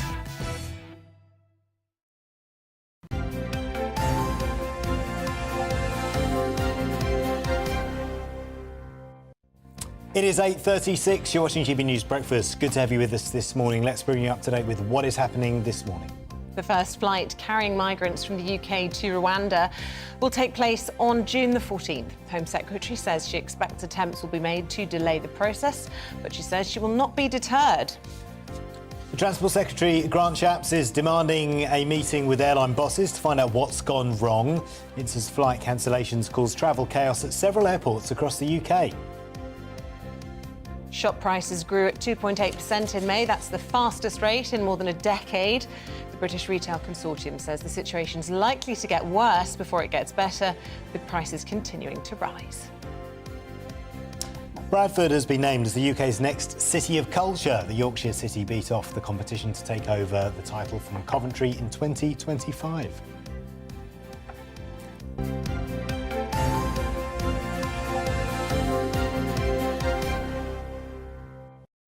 We're going to go through the papers in just a moment, but first of all, we're going to bring you a live shot of Buckingham Palace. It is, of course, the eve of the start of those Platinum Jubilee celebrations, and there you can see all of the work underway there. Indeed, some media gantries being set up, and in fact, I think just to the left of your screen is the spot where I'll be standing tomorrow morning throughout the programme and bringing you Trooping of the Colour, and of course, the senior royals appearing on the balcony right in the middle of your screen there. And good to see that flag flying. Yeah, it's looking a little bit gloomy outside Buckingham Palace, but I believe the weather is set to improve throughout the day and then for the next 4 days, so well, it should be good. 21 degrees-ish tomorrow, which sounds pretty decent. So let's hope that we've got the bad weather out of the way this week and we're going to have an absolutely stunning display tomorrow there on the Mall. Keep an eye on that live shot. Any interesting pictures to bring you, we'll make sure we dip back into it for you. But for now, let's go through the papers with the former Chief Secretary to the Treasury, David Mellor, and the broadcaster, Claire Muldoon. Welcome back. Good morning. One last look through the papers for you this hour. David, can we start with this story on the... actually, it's in the sports section of The Guardian, but really important story about the Champions League and the mess that unfolded over the weekend. Well, yes, there are two problems here. First of all, the mess, and secondly, what's been said about the mess. The mess meant that Liverpool fans in particular found it difficult to get into the stadium. They were pepper sprayed and tear gassed by the French police. They were attacked by hooligans from... You know, the whole idea of the Stade de France was to build it in one of the least prepossessing parts of Paris, one of those huge web of council estates where the French, unlike, I have to say, we in Britain, have really made no attempt to come to terms with and build a relationship with largely immigrant communities. So there were lots of people who were attacking these visitors, and the French police were doing nothing about it. So first of all, the facts, that is something that's got to be done about. And that is covered by Anne-Elisabeth Moutet, who is a French journalist but writes for the Daily Telegraph from Paris. And her rather challenging take on this is Paris simply isn't in a fit state to host the 2024 Olympic Games because they've got the World Cup and then rugby, and then they've got the 2024 Olympic Games. So that was the first thing, what actually happened. And secondly, the outrageous things that have been said by French ministers, where they were saying 40 to 50,000 Liverpool fans were trying to get in on fake tickets. That is so shocking that even other members of the French administration have not been able to put up with that. So what you have is French authorities, police, etc., who were unable to keep control and took it out on their visitors. And secondly, you have lies being told, lies of such grotesque quality that even Macron, one of the better established liars in contemporary politics, wasn't quite able to keep a straight face as he said it. Does it not reaffirm your faith that UEFA are launching an investigation into it headed by a Portuguese MP with a background in biochemistry? Probably headed by Mrs. Macron, I would expect. But no, the reality is that UEFA, you always know where you are with UEFA. It'll always let you down, and that's basically where it comes from. But I think this is really quite serious. That is a showpiece event. But the worst thing of it, people could have been killed. I mean, I have spoken. Well, that's what's so frightening. I've spoken and children, lots of children. To people who knew folk who were there and were saying it was awful. Years ago, in a similar situation in Italy, when England were playing Italy and there was a lot of trouble, my son was caught up in that and was saying, Dad, when you're baton charged by police, it's really quite frightening. I said, I can believe you, my son. I can believe you. Now, I thought we got away from all of that, from the Heysel Stadium and all that stuff. But what we seem to have here is a situation where the French are not capable of running an event like that. And then instead of saying, look, I'm sorry, we'll do better next time, they're being totally dishonest about it. Yeah, but should we also not forget, Claire, that last year we hosted the European final, the European Championship final at Wembley, and that hardly went off smoothly. Exactly. So when it comes to policing big events, we should also remember that we have our own foibles. Yep. Well, of course we do. And as Peter previously has just said in the good news story about recruitment and things that they were trying to do, Priti Patel is now saying the Home Office report wanted, she wants easing curbs and stop and search powers. I think policing all over has gotten out of hand. I don't know if this two-year break globally has done something to the morale of forces or the mentality of forces. We're just seeing society being ebbed away, being chipped away, excuse after excuse after excuse. But the worst thing, as David rightly pointed out, is the gravity of the lies, and it just seems to perpetuate and is ongoing constantly. And the poor Liverpool supporters, these children who were going to watch their team hopefully lift, the European Cup trophy, only to be dashed not only because Real Madrid won, but also the duplicity of the French police force and indeed the Parisians in organising this absolute chaos. And at the time of Heysel, funny enough, I've just taken part in a 6-part series that they're doing in Belgium about Heysel, a very interesting series of interviews. And there's no doubt about it. At Heysel, football was dominated by men, quite a lot of them drunken men. But it seems as though the French police thought that they were still dealing with that sort of fan, when in fact they were dealing with families, because what has made the Premier League so successful in the UK is it's reached out to women, it's reached out to children. Which is kind of softened the image. So you get a proper blend of families, and it makes it almost impossible, therefore, to have the kind of scenes that, when I was a Home Office Minister in the 80s, we used to have to put up with. But the French don't seem to understand that. Yeah, but mate, looking at those pictures from the European Championship final at Wembley last year, that doesn't help to dispel. I agree with you. Football is a family game now, but if you have that picture in your head of Heysel Stadium and what happened there, even as long ago as it was, and then you see the pictures of the European Championship final last year, you might still that helps to reinforce that stereotype. You're absolutely right. And I think it was one of the reasons why the Metropolitan Police Commissioner was put on a bike very quickly thereafter. And the reality is that it wasn't our proudest moment. So, there are two things that are probably happening. One is that the police are getting complacent about looking after these events, and the second is perhaps we are seeing a return to bad behaviour again. If so, we have to stamp it out, because one of the few advantages of great age is that one could remember. I remember what it was like in the 70s and 80s, and football was not somewhere where a lot of decent folk would go. Yeah. Talking of the 70s and lessons from the past, Claire, you want to talk about Broken Britain. This is a great. This is page 16 of the Telegraph. This is a great segue, and David and I were chatting in the interim from the last segment, and we both agreed that very rarely now do people go to the newspapers for the news. We go to newspapers for informed opinion from the op-eds, the opinion editorials, and Philip Johnson has done a great one here in the Telegraph over today. many years. Britain is broken because it's forgotten the lessons of the 1970s. And he ties it in with the Platinum Jubilee this weekend to the Silver Jubilee of 1977. 1977 was the precursor of the 78-79 winter of discontent. We had runaway inflation, which triggered then a recession. Under Edward Heath's reign, he put in more money into the economy, i.e. quantitative easing, and that was disastrous because it did lead the country into recession. not done is actually learn the lesson. So it just seems as if history is repeating itself constantly. The only thing was the Sex Pistols were at #1 with God Save the Queen in 1977. Probably we've got Harry Styles or someone like that now. But it's remarkable to think that moving on, we would like to think we have engaged, we have developed, we have moved on, but we haven't seemed to have learned from anything at all. And I think it's just unbelievable. We used to be known as the sick man of Europe. Well, we're going to be that again. Our current inflation rate's 10%.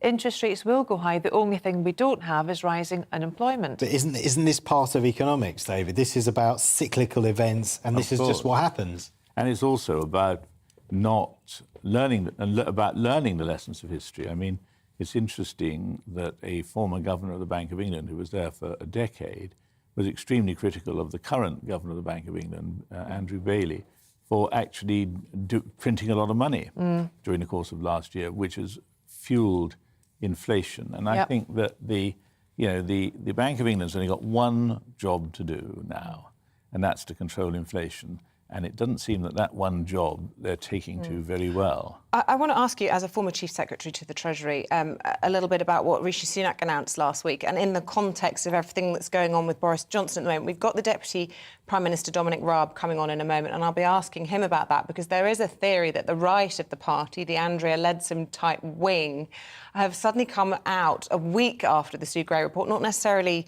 just about some of the detail in there, but because they're not necessarily that happy with some of the policies that the announcement represents. For example, giving £400 to all households deemed not particularly conservative. Boris is a tax and spend socialist.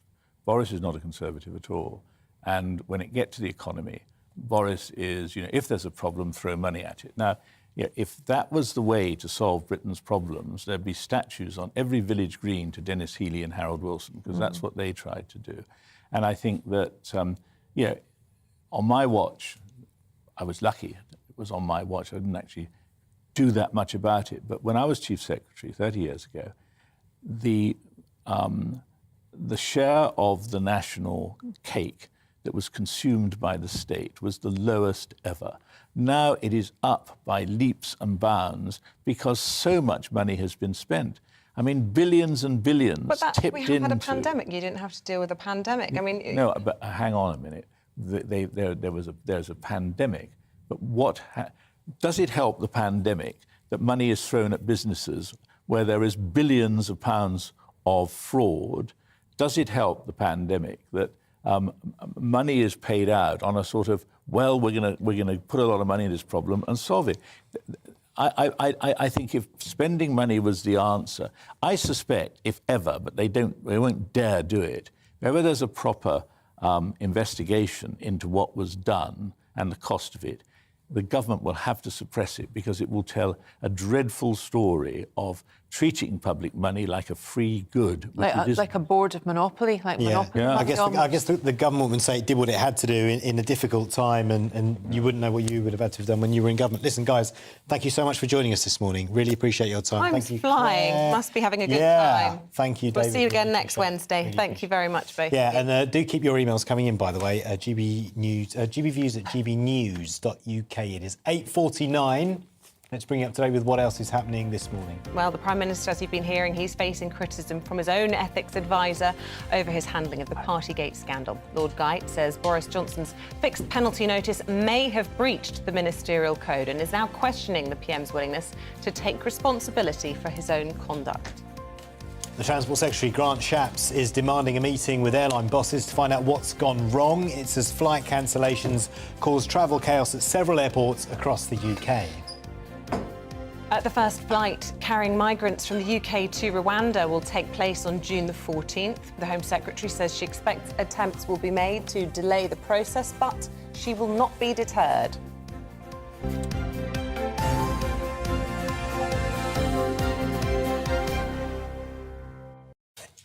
Right, it is 10 to 8. We are hoping to be joined by the Deputy Prime Minister shortly, so we'll go to him as soon as he joins us on the line. In the meantime, it is, of course, the Jubilee Bank Holiday weekend. Many of us planning a celebratory barbecue, but whether it's burnt burgers or undercooked sausages, not all of us are doing it right. Well, DJ Barbecue reckons anyone can become a master of the grill, and he joins us now to ensure you get the best out of your barbecue this weekend. A very warm welcome to you. I want to call you Christian Stevenson, but apparently DJ Barbecue is what you prefer to be known as. I'll go by both. You just don't want to hear what my kids call me.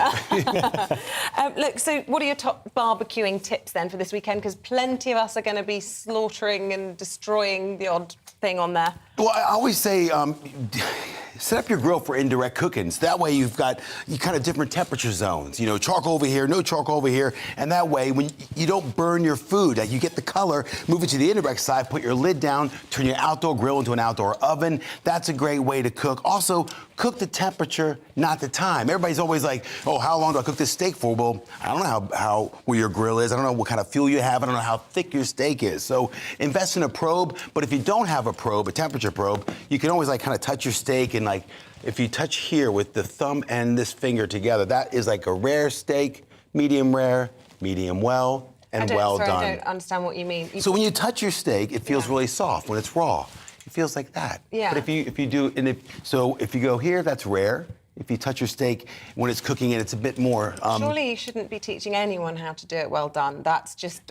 That's well done. That's grandma's steak, and you should never do it. I concur. Well said. Right. I just, whilst we're saying that. What about the debate over gas or charcoal? Well, I always say, use what you got. I prefer the flavor you get from working on a charcoal or fresh charcoal grill. I started on a gas grill. It was great. It was my toy from 6 to 12, and then I got on a charcoal grill, like a Weber-style kettle, and then everything just changed. And then I started enjoying the whole catertainment side.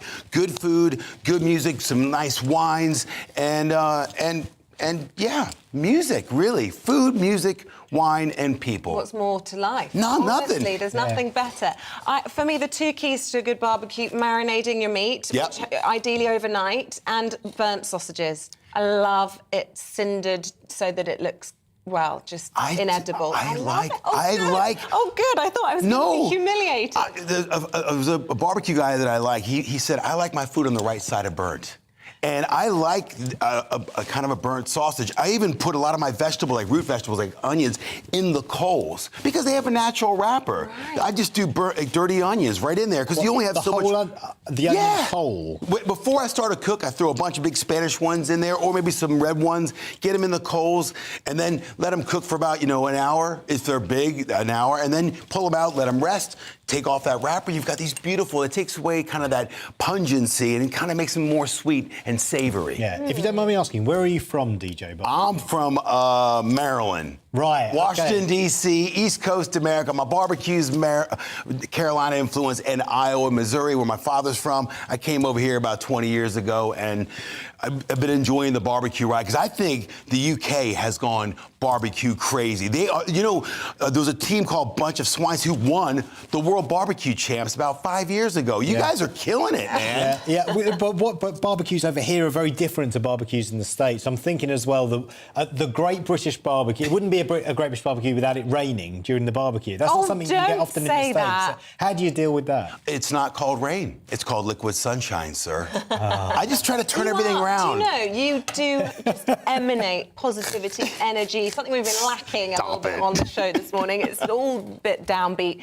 It's great to have so much positivity. What's the weirdest things you've seen on a barbecue? For me, we always, when we were growing up, used to barbecue bananas, and we'd put a bit of Cadbury's chocolate inside the banana, and it would be... That recipe's in the book. So we got a new book out called Fire Feast. But I think people don't look at... They just think meat, right? They think proteins. Yeah. But, root vegetables, butternut squash, lots of fruit. I'm always growing lemons and limes and apples, pears. Halloumi, I love doing halloumi on there. Do grilled halloumi with some smashed avocado, in a burger with a bit of pomegranate molasses. Easy vegetarian food. Oh, no, hang on, that's really American. Yeah. What's pomegranate molasses? That's kind of from Turkish. It's kind of sweet and savory, kind of yotamatalengi style. And I know you're Mr. Positive, but barbecue no-nos. Stop trying to... Okay. Barbecue no-nos. Okay. I think it's crazy to put charcoal on the whole bottom of your grill because when you're cooking like chicken and all the kind of fat's rendering and they drop, well, that fuel loves fat. Yeah. If you've got no indirect place to go, you're in trouble. So always give yourself a goof-proof zone. Keep it easy, man. When I'm cooking out, I want to have a good time. I want to crack open a nice, bottle of Chardonnay. It's hot out. Get some nice hot foods rocking, and then just make it easy. I want barbecue to be easy. And that's what I'm trying to teach good people out there. Yeah. We haven't converted you to warm beer then, a British tradition. Yeah. Oh no, I'm down with a good ale, but not in the summertime. But thing is, I think barbecue's all year long because I'd rather stand around hot coals. All year long? Even in the winter? In the cold. Day, my husband would be with you out there on Christmas Day, do a breakfast sausage on a barbecue. There we go. Or take the main event outdoors, put the turkey on the grill. Because you only have so much room inside. Yeah. So always, I think the grill can be an extension of the kitchen or just do everything. It's a heat source. I'm always just going out there, get a frying pan on my grill, throw in some, like you're saying your husband does, eggs and sausages. Rock it on the grill. It's a heat source, and you get outside. Yeah. Do you have a microwave? I don't have a microwave. I've had a microwave for about a decade, sir. Do you get everything? Does everything on the barbecue for you? Well, my kids sometimes say, Dad, can we have something that's not barbecue? Because I'll do it. Maybe. Yeah, I do it 3 or 4 days a week. Barbecuing cereal, I can see that. Next level. I'm going to work on it. Yeah. Where are you going to be celebrating this weekend? Where are you hosting your own little barbecue? I am heading to the Isle of Islay. And I'm just going to be cooking out up there. I'm going to be doing some plank salmon, on the end of a whiskey barrel. I'm going to nail the salmon in there, put some herbs underneath the skin. So that, if you don't even have a grill, or you've got, a fireplace or a campfire pit, you can use that. Easy to cook barbecue. You don't need a grill. Yeah. And crack open the Shiraz, crack open some wines, get a beer, have a good time. Yeah. And you're a DJ as well, because you're called DJ Barbecues, or is that just a metaphor because you're spinning the wheels of chicken on the barbecue? I cook meat and I cook beets, sir, and we bring full catertainment. If you come to a festival and you see our crew, I'll be up behind the decks. I got some guys on the grills, or we'll swap over. But yeah, we do it all. It is pure catertainment. What's the quickest way to someone's heart? Through the stomach and through their ears, with good food, good music, and good wine. Well, you're talking about heat sources. You are a heat source. People will love it. Thank you for coming on this morning. DJ Barbecue's book, Fire Feast, is out. You can get lots of inspiration from it. The awesome barbecue book for feasting with family and friends. Thank you so much. Thanks for having me. Jubilee. Yeah, really good to have you in the studio. Made me hungry now. Speaking of grillings, we're going to be speaking to the Deputy Prime Minister. Do you like what I did there? Yeah, a bit of a skewer coming up, maybe. Indeed, Dominic Raab is coming up after this.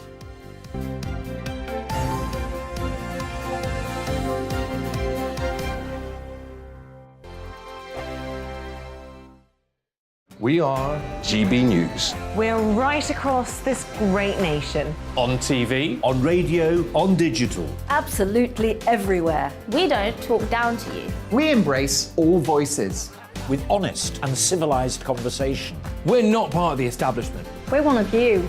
And we're only getting started. Join us on GB News, The People's Channel. Britain's news channel. Every morning from 6 o'clock, we'll wake you up with GB News Breakfast with all the stories you didn't know from the night before. So whether it's serious news, entertainment, or your own views from all over our great nation, we're here to kick off your day with a smile. The national media should be reflecting and reporting what's happening here. You will notice the northwestern accents.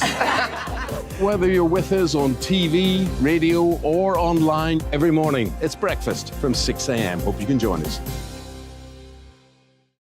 Join us for Ministry of Offence, the comedy panel show that's just like the news, in that the left fights the right and it doesn't really seem to matter who wins. We cover the big stories. It was in fact a troop of baboons and not angry vegans. I like that. And the really important stories. Fat naked cow gets stuck in swimming pool. It's a headline in a lot of local newspapers. Yeah. We're on the same team, Nick. Yeah, but I'm just helping you. Join us for Ministry of Offence, Saturday nights, 8 o'clock on GB News. I'm Dan Wootton. Join me Monday to Thursday from 9 to 11 for the feistiest and most fun news debate on TV, where free speech reigns. I'll bring you a sharp take on the day's biggest stories, bombshell newsmaker interviews, and A-list guests. And I guarantee you, no spin, no bias, no censorship, and no reason to go to bed. That's Dan Wootton tonight, Monday to Thursdays from 9 on GB News.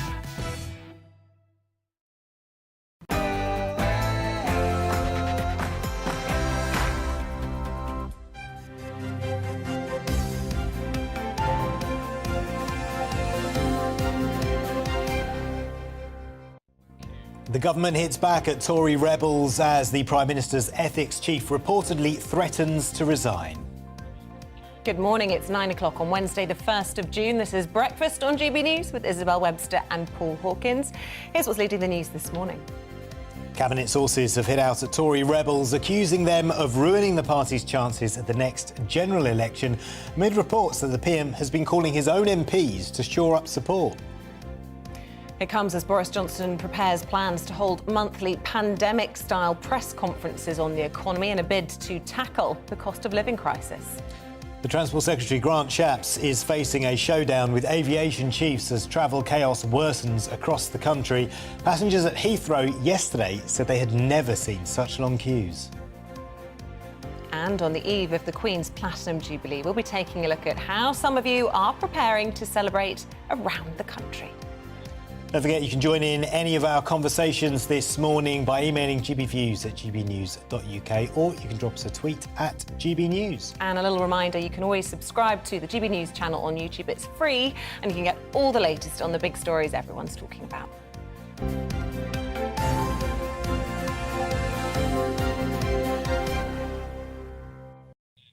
But our top story this morning, Cabinet sources hitting back at Tory rebels, accusing them of jeopardising the party's chances at the next general election. And just yesterday, Boris Johnson's ethics advisor allegedly threatened to quit over Partygate, saying there were legitimate questions about whether the Prime Minister breached the ministerial code. Well, Number 10 denies these reports. Let's speak now to the Deputy Prime Minister, Dominic Raab. A very good morning to you, Deputy Prime Minister. Did the PM break the ministerial code? No, as he set out in his letter of response to Lord Gate, because the fine which he received related to an unintentional and inadvertent breach of the law. That Lord Gate is making, that essentially the Prime Minister is making a mockery of the rules of the ministerial code. If you could break the law as Prime Minister but still not breach the ministerial code. He said that, to quote him, it was at risk of ridiculing it. Well, I think the confidence in the ministerial code is important, but of course not every breach of law amounts to breach of the ministerial code, and that's the point in his letter in response to Lord Gate the Prime Minister has addressed very squarely. So it's OK to break the law as long as you don't break the ministerial code?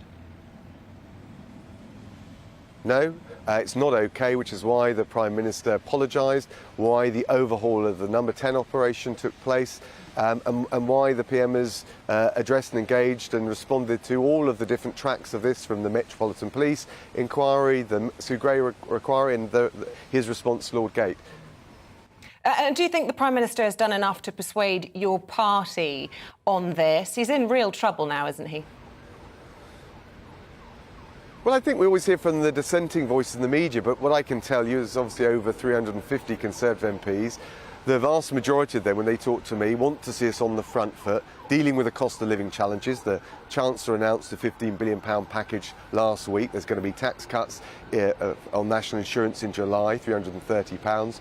The cash grant for energy bills are £400 in October. The other issues like Ukraine, or in my area, dealing with the crime fighting agenda that I'm working with the Attorney General and the Home Secretary on. I think the overwhelming majority of MPs, but more importantly even than that our constituents expect to see us focusing with laser-like precision on those issues.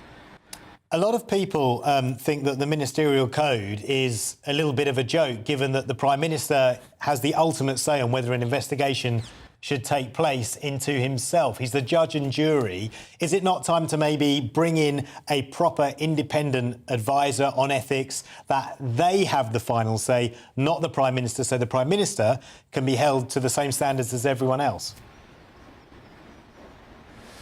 Well, the process for activating or initiating the independent advisor on ethics has been, that's been in place for successive governments. In fact, over recent months, Number 10 has worked with Lord Gate to reinforce the role, the resource of Lord Gate, and I think that's important to make sure we have the highest standards. It is important.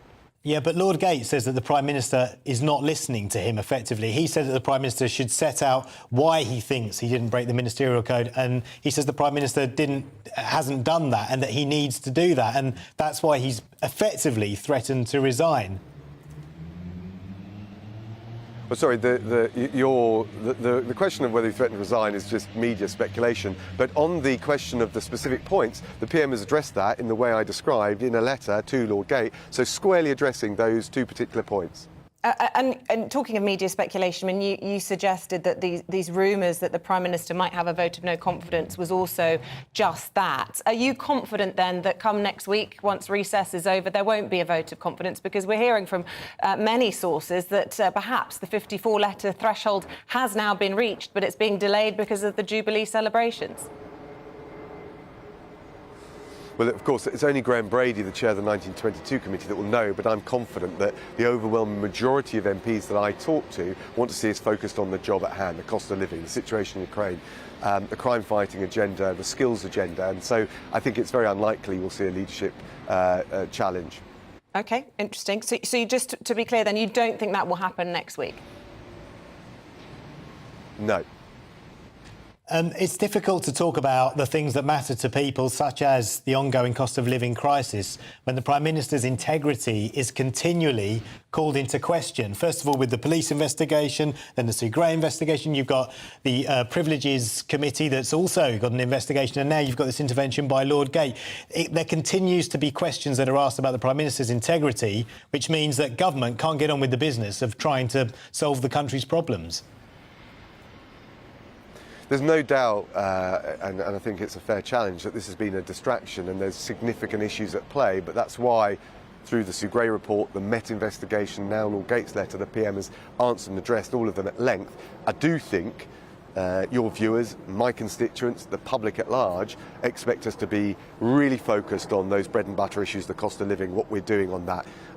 All the measures that I mentioned in relation to the NI tax cut, but also the cash grant for dealing with energy bills, and it's very important the government is unswerving and totally focused in its energies on delivering in those areas. And there's other things, it's not just the economy. The crime fighting agenda, I've been up at HMP Exeter this week looking at how we get more offenders into work, because that keeps our streets safer, those issues. And I think that overwhelmingly that's what the public want of us. I want to ask you, before we let you go, Deputy Prime Minister, about the situation at the airports up and down our great country. Huge problems, people trying to get away, people trying to come in for the Platinum Jubilee. Not a great advertisement for us on this great celebration. Also worries about rail strikes. Can you give us your thoughts on those? Well, first of all, on travel and international travel, it's great news that as the pandemic has subsided and confidence in travel has returned as a result of the vaccine rollout, that we have got this resurgent demand to travel. That's good news. We provided £8 billion of support to the sector during the pandemic. That was right, to make sure we supported them. We've addressed some issues in relation to regulation to streamline the recruitment process. We recognise that. But of course, ultimately, it's up to those businesses to have the proper planning in place and the proper recruitment, which the Transport Secretary, Grant Shapps, has engaged with them on for months to be able to deal with their customers. And in relation to the railways, look, I think, of course, we've heard from probably the most militant of unions in RMT, suggestions around strike action. I can't see how that helps passengers or indeed the rail sector deal with the challenges and indeed the opportunities coming back from the pandemic with different patterns of rail usage. And I don't think that that's responsible strike action in those areas. All right, really good to talk to you this morning. Thank you, Deputy Prime Minister. Really appreciate your time. That is the Deputy Prime Minister, Dominic Raab, joining us on GB News Breakfast. Let's speak to our political correspondent, Tom Harwood. Tom, what did you have to make about what the Deputy Prime Minister had to say? Well, it's pretty clear he feels he needs to sort of shore up the ship, say that we're not expecting a leadership election. Although listening to his words that he used, he was saying the people he was speaking to Now, that doesn't mean... I thought that was interesting. That doesn't mean every single Conservative MP. He might perhaps just be he's not in touch. Well, I think he might be using a clever caveat there, because it does seem like we are inching towards that total number. However, it's very understandable that someone in the Cabinet wouldn't want to create a headline saying that they expect something like that to happen next week. So I think that was a very interesting part of what was being said, but also the wider agenda of thinking about the things that matter, talking about the things that matter. This is the line that we've been hearing from the Cabinet for quite some time now. There's a big question as to whether the backbench Conservative MPs who get to decide this stuff think that that is a line that is working or not. Do they think that, yes, of course people would like the big issues to be tackled with? What is the obstacle to that? Is that the media? Now, lots of people think it is, that the media are obsessing over this relatively minor matter of a cake in the Cabinet room.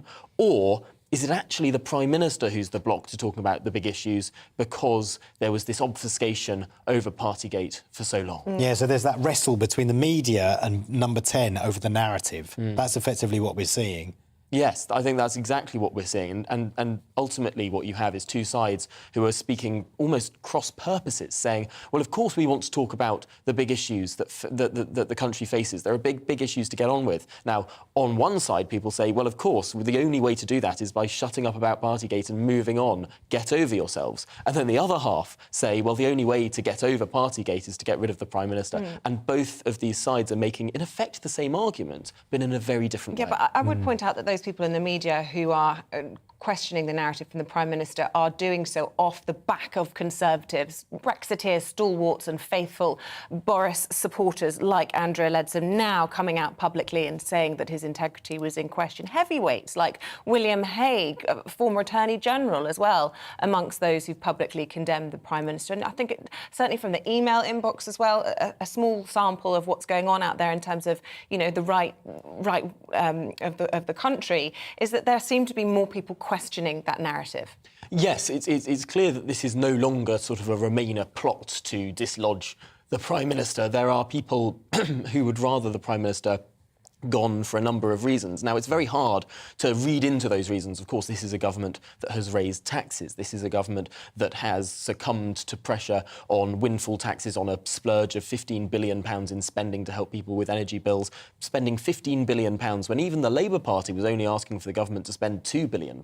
Now, to some people on the right, that's a bit of a warning sign that this is a government that might have lost its way. And so that might have fed into this as well. There are so many different issues here. And when in effect, we've had a government in power for 12 years in one form or another, when we're slap bang in the middle of a parliament as well, a lot of crows begin to circle. And I think that to some extent is what we've been seeing this week. However, on the other side of the ledger, we are, of course, mid-term in Parliament. The Tories are 6 or 7 points behind the Labour Party. That's not particularly unusual. Former Conservative Prime Ministers have had a lot worse positions that they have recovered from in the polls. And the real question for Conservative MPs over the next 5 or so days is this position, which is in no doubt not a good one right now, is it recoverable? Will a big policy push on getting inflation down, for example, on fixing the economy, would a big policy push like that be able to recover the reputation of this government, or is it irreparable? That is what Conservative MPs have to really contend with. Yeah, you don't think, not Dominic Raab, but, well, maybe Dominic Raab, but I was thinking, you don't think Andrea Leadsom fancies a shot again at the top job? Well, of that course, might be why. Of course, she famously stood in 2016, but not in 2019. I think, frankly, there isn't the support coalescing around Andrea Leadsom at this point, although there are a number of people not in Cabinet who do have some support coalescing around them. Tom Tugendhat is a name that is often mentioned. Penny Mordaunt is a name that is often mentioned. And then you get to the Cabinet where we're looking at, for example, Ben Wallace, the Defence Secretary. You're looking at Nadeem Zwahi, the Education Secretary. You're looking at Rishi Sunak, of course, whose star has dimmed but not gone out, and, of course, Liz Truss. There are lots and lots of names, and this is one of the other problems, that there is no immediate, obvious successor. Now, one of the arguments trotted out by people about changing Prime Ministers in a moment of crisis is, well, of course we've changed Prime Ministers in moments of crisis before. Winston Churchill came in 1940, in the middle of the Second World War, but there wasn't a leadership contest. That was a simple swap. a simple replacement.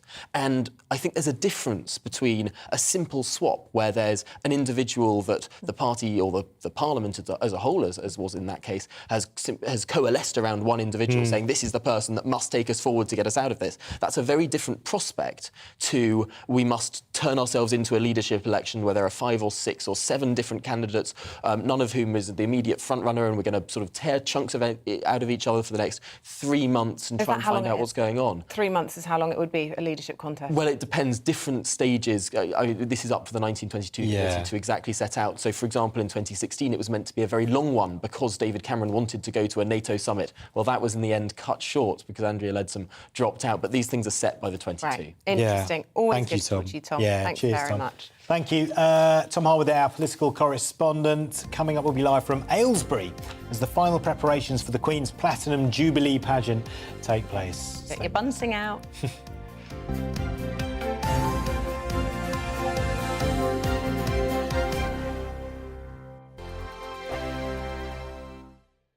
We are GB News. We're right across this great nation. On TV, On radio, on digital. Absolutely everywhere. We don't talk down to you. We embrace all voices with honest and civilised conversation. we're not part of the establishment. We're one of you.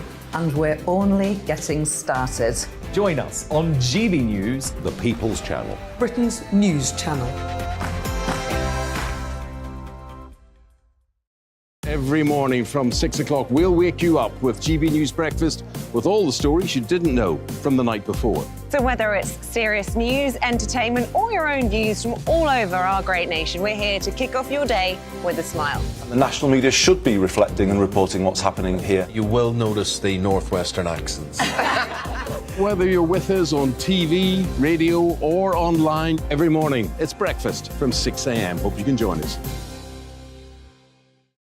Join us for Ministry of Defence, the comedy panel show that's just like the news, in that the left fights the right and it doesn't really seem to matter who wins. We cover the big stories. It was in fact a troop of baboons and not angry vegans. I like that. And the really important stories. Fat naked cow gets stuck in swimming pool. It's a headline in a lot of local newspapers. Yeah. We're on the same team, Nick. Yeah, but I'm just helping you. Join us for Ministry of Defence, Saturday nights, 8 o'clock on GB News.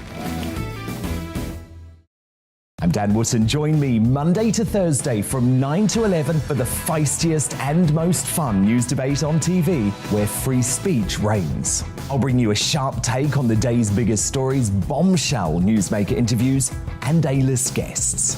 And I guarantee you, no spin, no bias, no censorship, and no reason to go to bed. That's Dan Wootton tonight, Monday to Thursdays from 9 on GB News.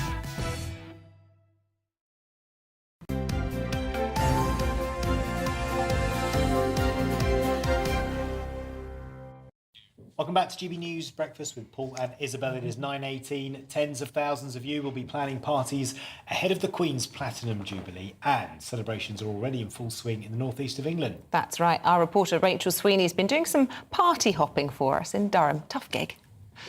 Now in 2022, we celebrate Her Majesty's Platinum Jubilee, marking 70 wonderful years on the throne and making Queen Elizabeth II the longest-serving monarch in history. And what a better way to celebrate than by having a right royal knees up! Theatres across the northeast are making the most of the Jubilee pageantry, with productions featuring the best of British talent and tradition. Leah Bell produces some of the region's most popular shows. She says a right royal knees up is just the tonic for the great British public. Definitely. It's a once-in-a-lifetime thing. I think it's great. And me personally, any opportunity for a party is good for me. I think it's a great way to bring us all back to life after the last couple of years.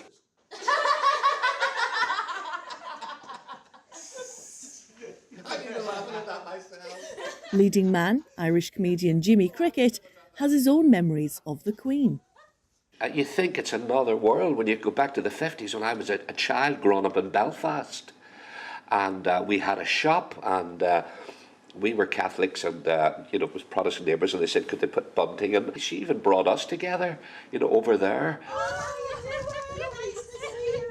Anita Atkinson is a royal superfan who is known for hosting tea parties in her very own Royal Memorabilia Museum. She says we must turn out for the Jubilee to show respect for 70 years of... There you go. That was amazing. I was loving seeing Jimmy Cricket in there. Oh, I know. It was an unexpected addition to that little package. I was like, brilliant. That guy looks really familiar. And they said, it's Jimmy Cricket. It's Jimmy Cricket, and lovely story it was too. Speaking of lovely stories, Cameron Walker is in Aylesbury for us. He is, of course, our royal correspondent. And, well, the Royal Air Force they're preparing for the Platinum Jubilee. Final touches to that air display. What can we expect from them, Cameron? Well, good morning, Isabel. Yes, they are doing their final rehearsal for the Platinum Jubilee pageant, which is kind of the finale of the Platinum Jubilee celebrations in London. It's a big pageant starting at Westminster Abbey, going down the Mall. No, they're not. They're going down Whitehall, up the Mall towards Buckingham Palace. And it tells the story of the Queen's 70 years of service and her reign, and also her close bond with the armed forces. Act 1 of the pageant involves over 1,000 military personnel. It's titled Queen and Country, and it's one of the largest tri-service military ensembles that we've actually seen. But here today at RAF Halton, around 300 RAF personnel will be taking part in this rehearsal, and it's RAF personnel from across the country, from people who have recently joined the Air Force to people who have recently seen and been on operations within the Air Force. So there's going to be lots going on here. As I said, it's the final rehearsal before Sunday.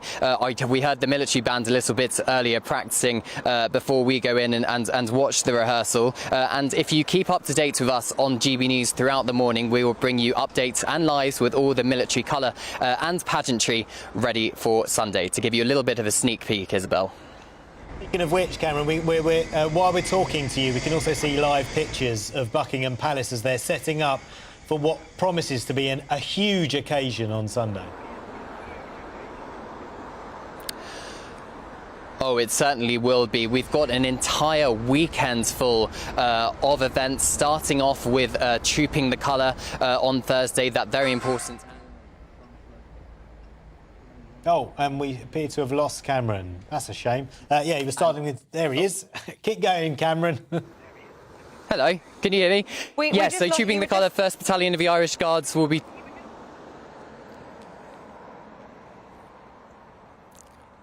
Cameron, you were just Sorry, setting Isabel, out can you what hear we me? can expect from the weekend. There's a bit of a delay and a bit of trouble with your microphone, but just set out what we can expect to see outside Buckingham Palace, this Platy-Jubes. Platy-Jubes, I love that word, yes. So Trooping the Colour, the 1st Battalion of the Irish Guards on Thursday will be trooping their colour at Horse Guards Parade. And then afterwards there is a magnificent fly-past involving 70 aircraft from the Royal Air Force, Royal Navy and British Army. It's one of the largest since the RAF centenary in 2018, I believe. And we will be seeing members of the royal family on the balcony, including the Queen. But it will only be working members of the royal family, with perhaps a few exceptions, but noticeable absences are the Duke and Duchess of Sussex, so that's Harry and Meghan, and Prince Andrew. Now, we are expecting Prince Harry and Meghan to arrive in the UK at some point today, ready for those Platinum Jubilee celebrations, and they will be staying in Frogmore Cottage, of course, their official residence within Britain. Yeah, I was just reading in the Telegraph about how a Sussex bomb could be about to land on the Platinum Jubilee, causing a right royal headache. Let's hope that's not the case. Yeah, well, let's hope not, Isabel. Yeah, I think that, well, from my understanding, they're only going to be appearing at a couple of the official engagements. I think it's Palisades' hope or belief that they are not going to overshadow the events by doing anything, any separate engagements themselves. They still have charitable links with Well Child, and we understand Meghan still has a close bond with the women of the kitchen of the Grenfell Tower. But from my understanding, they are only going to be appearing at those official engagements, because after all it is a weekend to celebrate Her Majesty the Queen's reign rather than Harry and Meghan's triumphant perhaps return to Great Britain. Indeed.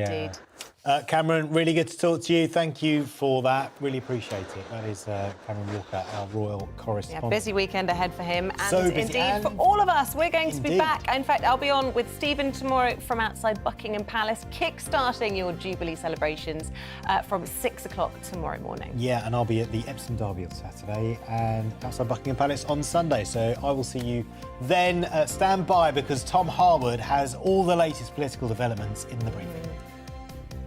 Hello, it's another day of sunshine and showers across the UK on Wednesday, with scattered showers, particularly across central and eastern parts. Still some sunshine in between, and actually improving picture across many western areas. If we look at the pressure pattern then, quite a messy picture, but low pressure is still dominating across the UK.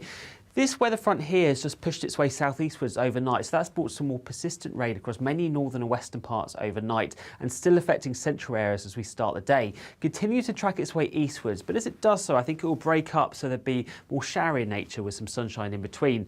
Once again, showers developing elsewhere across many central and eastern parts of the UK. Again, these could be heavy with a risk of hail and thunder, but still with some sunny spells in between. But as I said, it's an improving picture across much of Scotland, Northern Ireland, Wales and South West England. It should turn largely dry and fine through the afternoon, and with light winds once again, it should feel pleasantly warm in the sunshine. Highs of 19 degrees there in the south, cooler though further towards the north.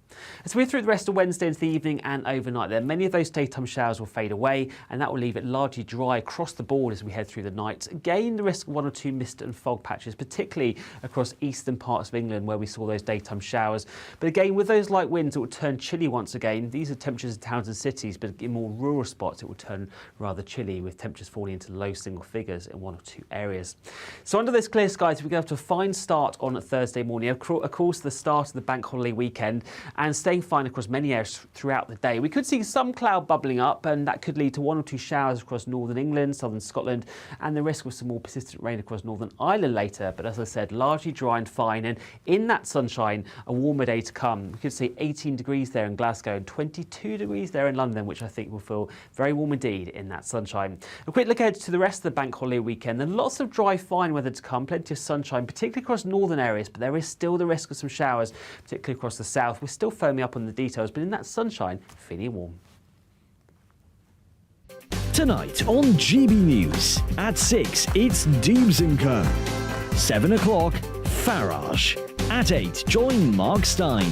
And at 9, Dan Wootton Tonight, followed by Headliners.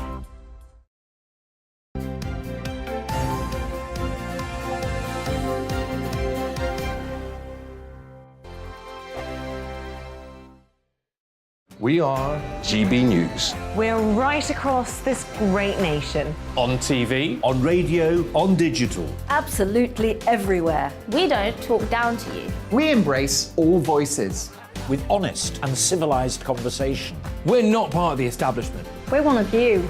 And we're only getting started. Join us on GB News, The People's Channel. Britain's news channel. Every morning from 6 o'clock, we'll wake you up with GB News Breakfast with all the stories you didn't know from the night before. So whether it's serious news, entertainment, or your own views from all over our great nation, we're here to kick off your day with a smile. The national media should be reflecting and reporting what's happening here. You will notice the northwestern accents. Whether you're with us on TV, radio, or online, every morning, it's breakfast from 6 a.m. Hope you can join us. Join us for Ministry of Offence, the comedy panel show that's just like the news, in that the left fights the right and it doesn't really seem to matter who wins. We cover the big stories. It was in fact a troop of baboons and not angry vegans. I like that. And the really important stories. Fat naked cow gets stuck in swimming pool. It's a headline in a lot of local newspapers. Yeah. We're on the same team, Nick. Yeah, but I'm just helping you. Join us for Ministry of Offence, Saturday nights, 8 o'clock on GB News. I'm Dan Wootton. Join me Monday to Thursday from 9 to 11 for the feistiest and most fun news debate on TV, where free speech reigns. I'll bring you a sharp take on the day's biggest stories, bombshell newsmaker interviews, and A-list guests. And I guarantee you, no spin, no bias, no censorship, and no reason to go to bed. That's Dan Wootton Tonight, Monday to Thursdays from 9 on GB News.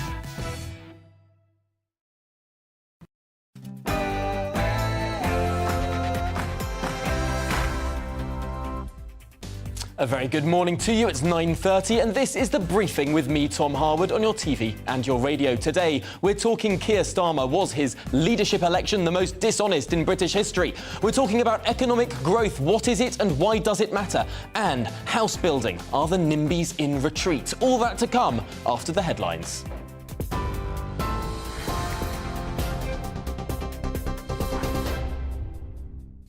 A very good morning. It's 9:30. I'm Rosie Wright, here to keep you up to date today.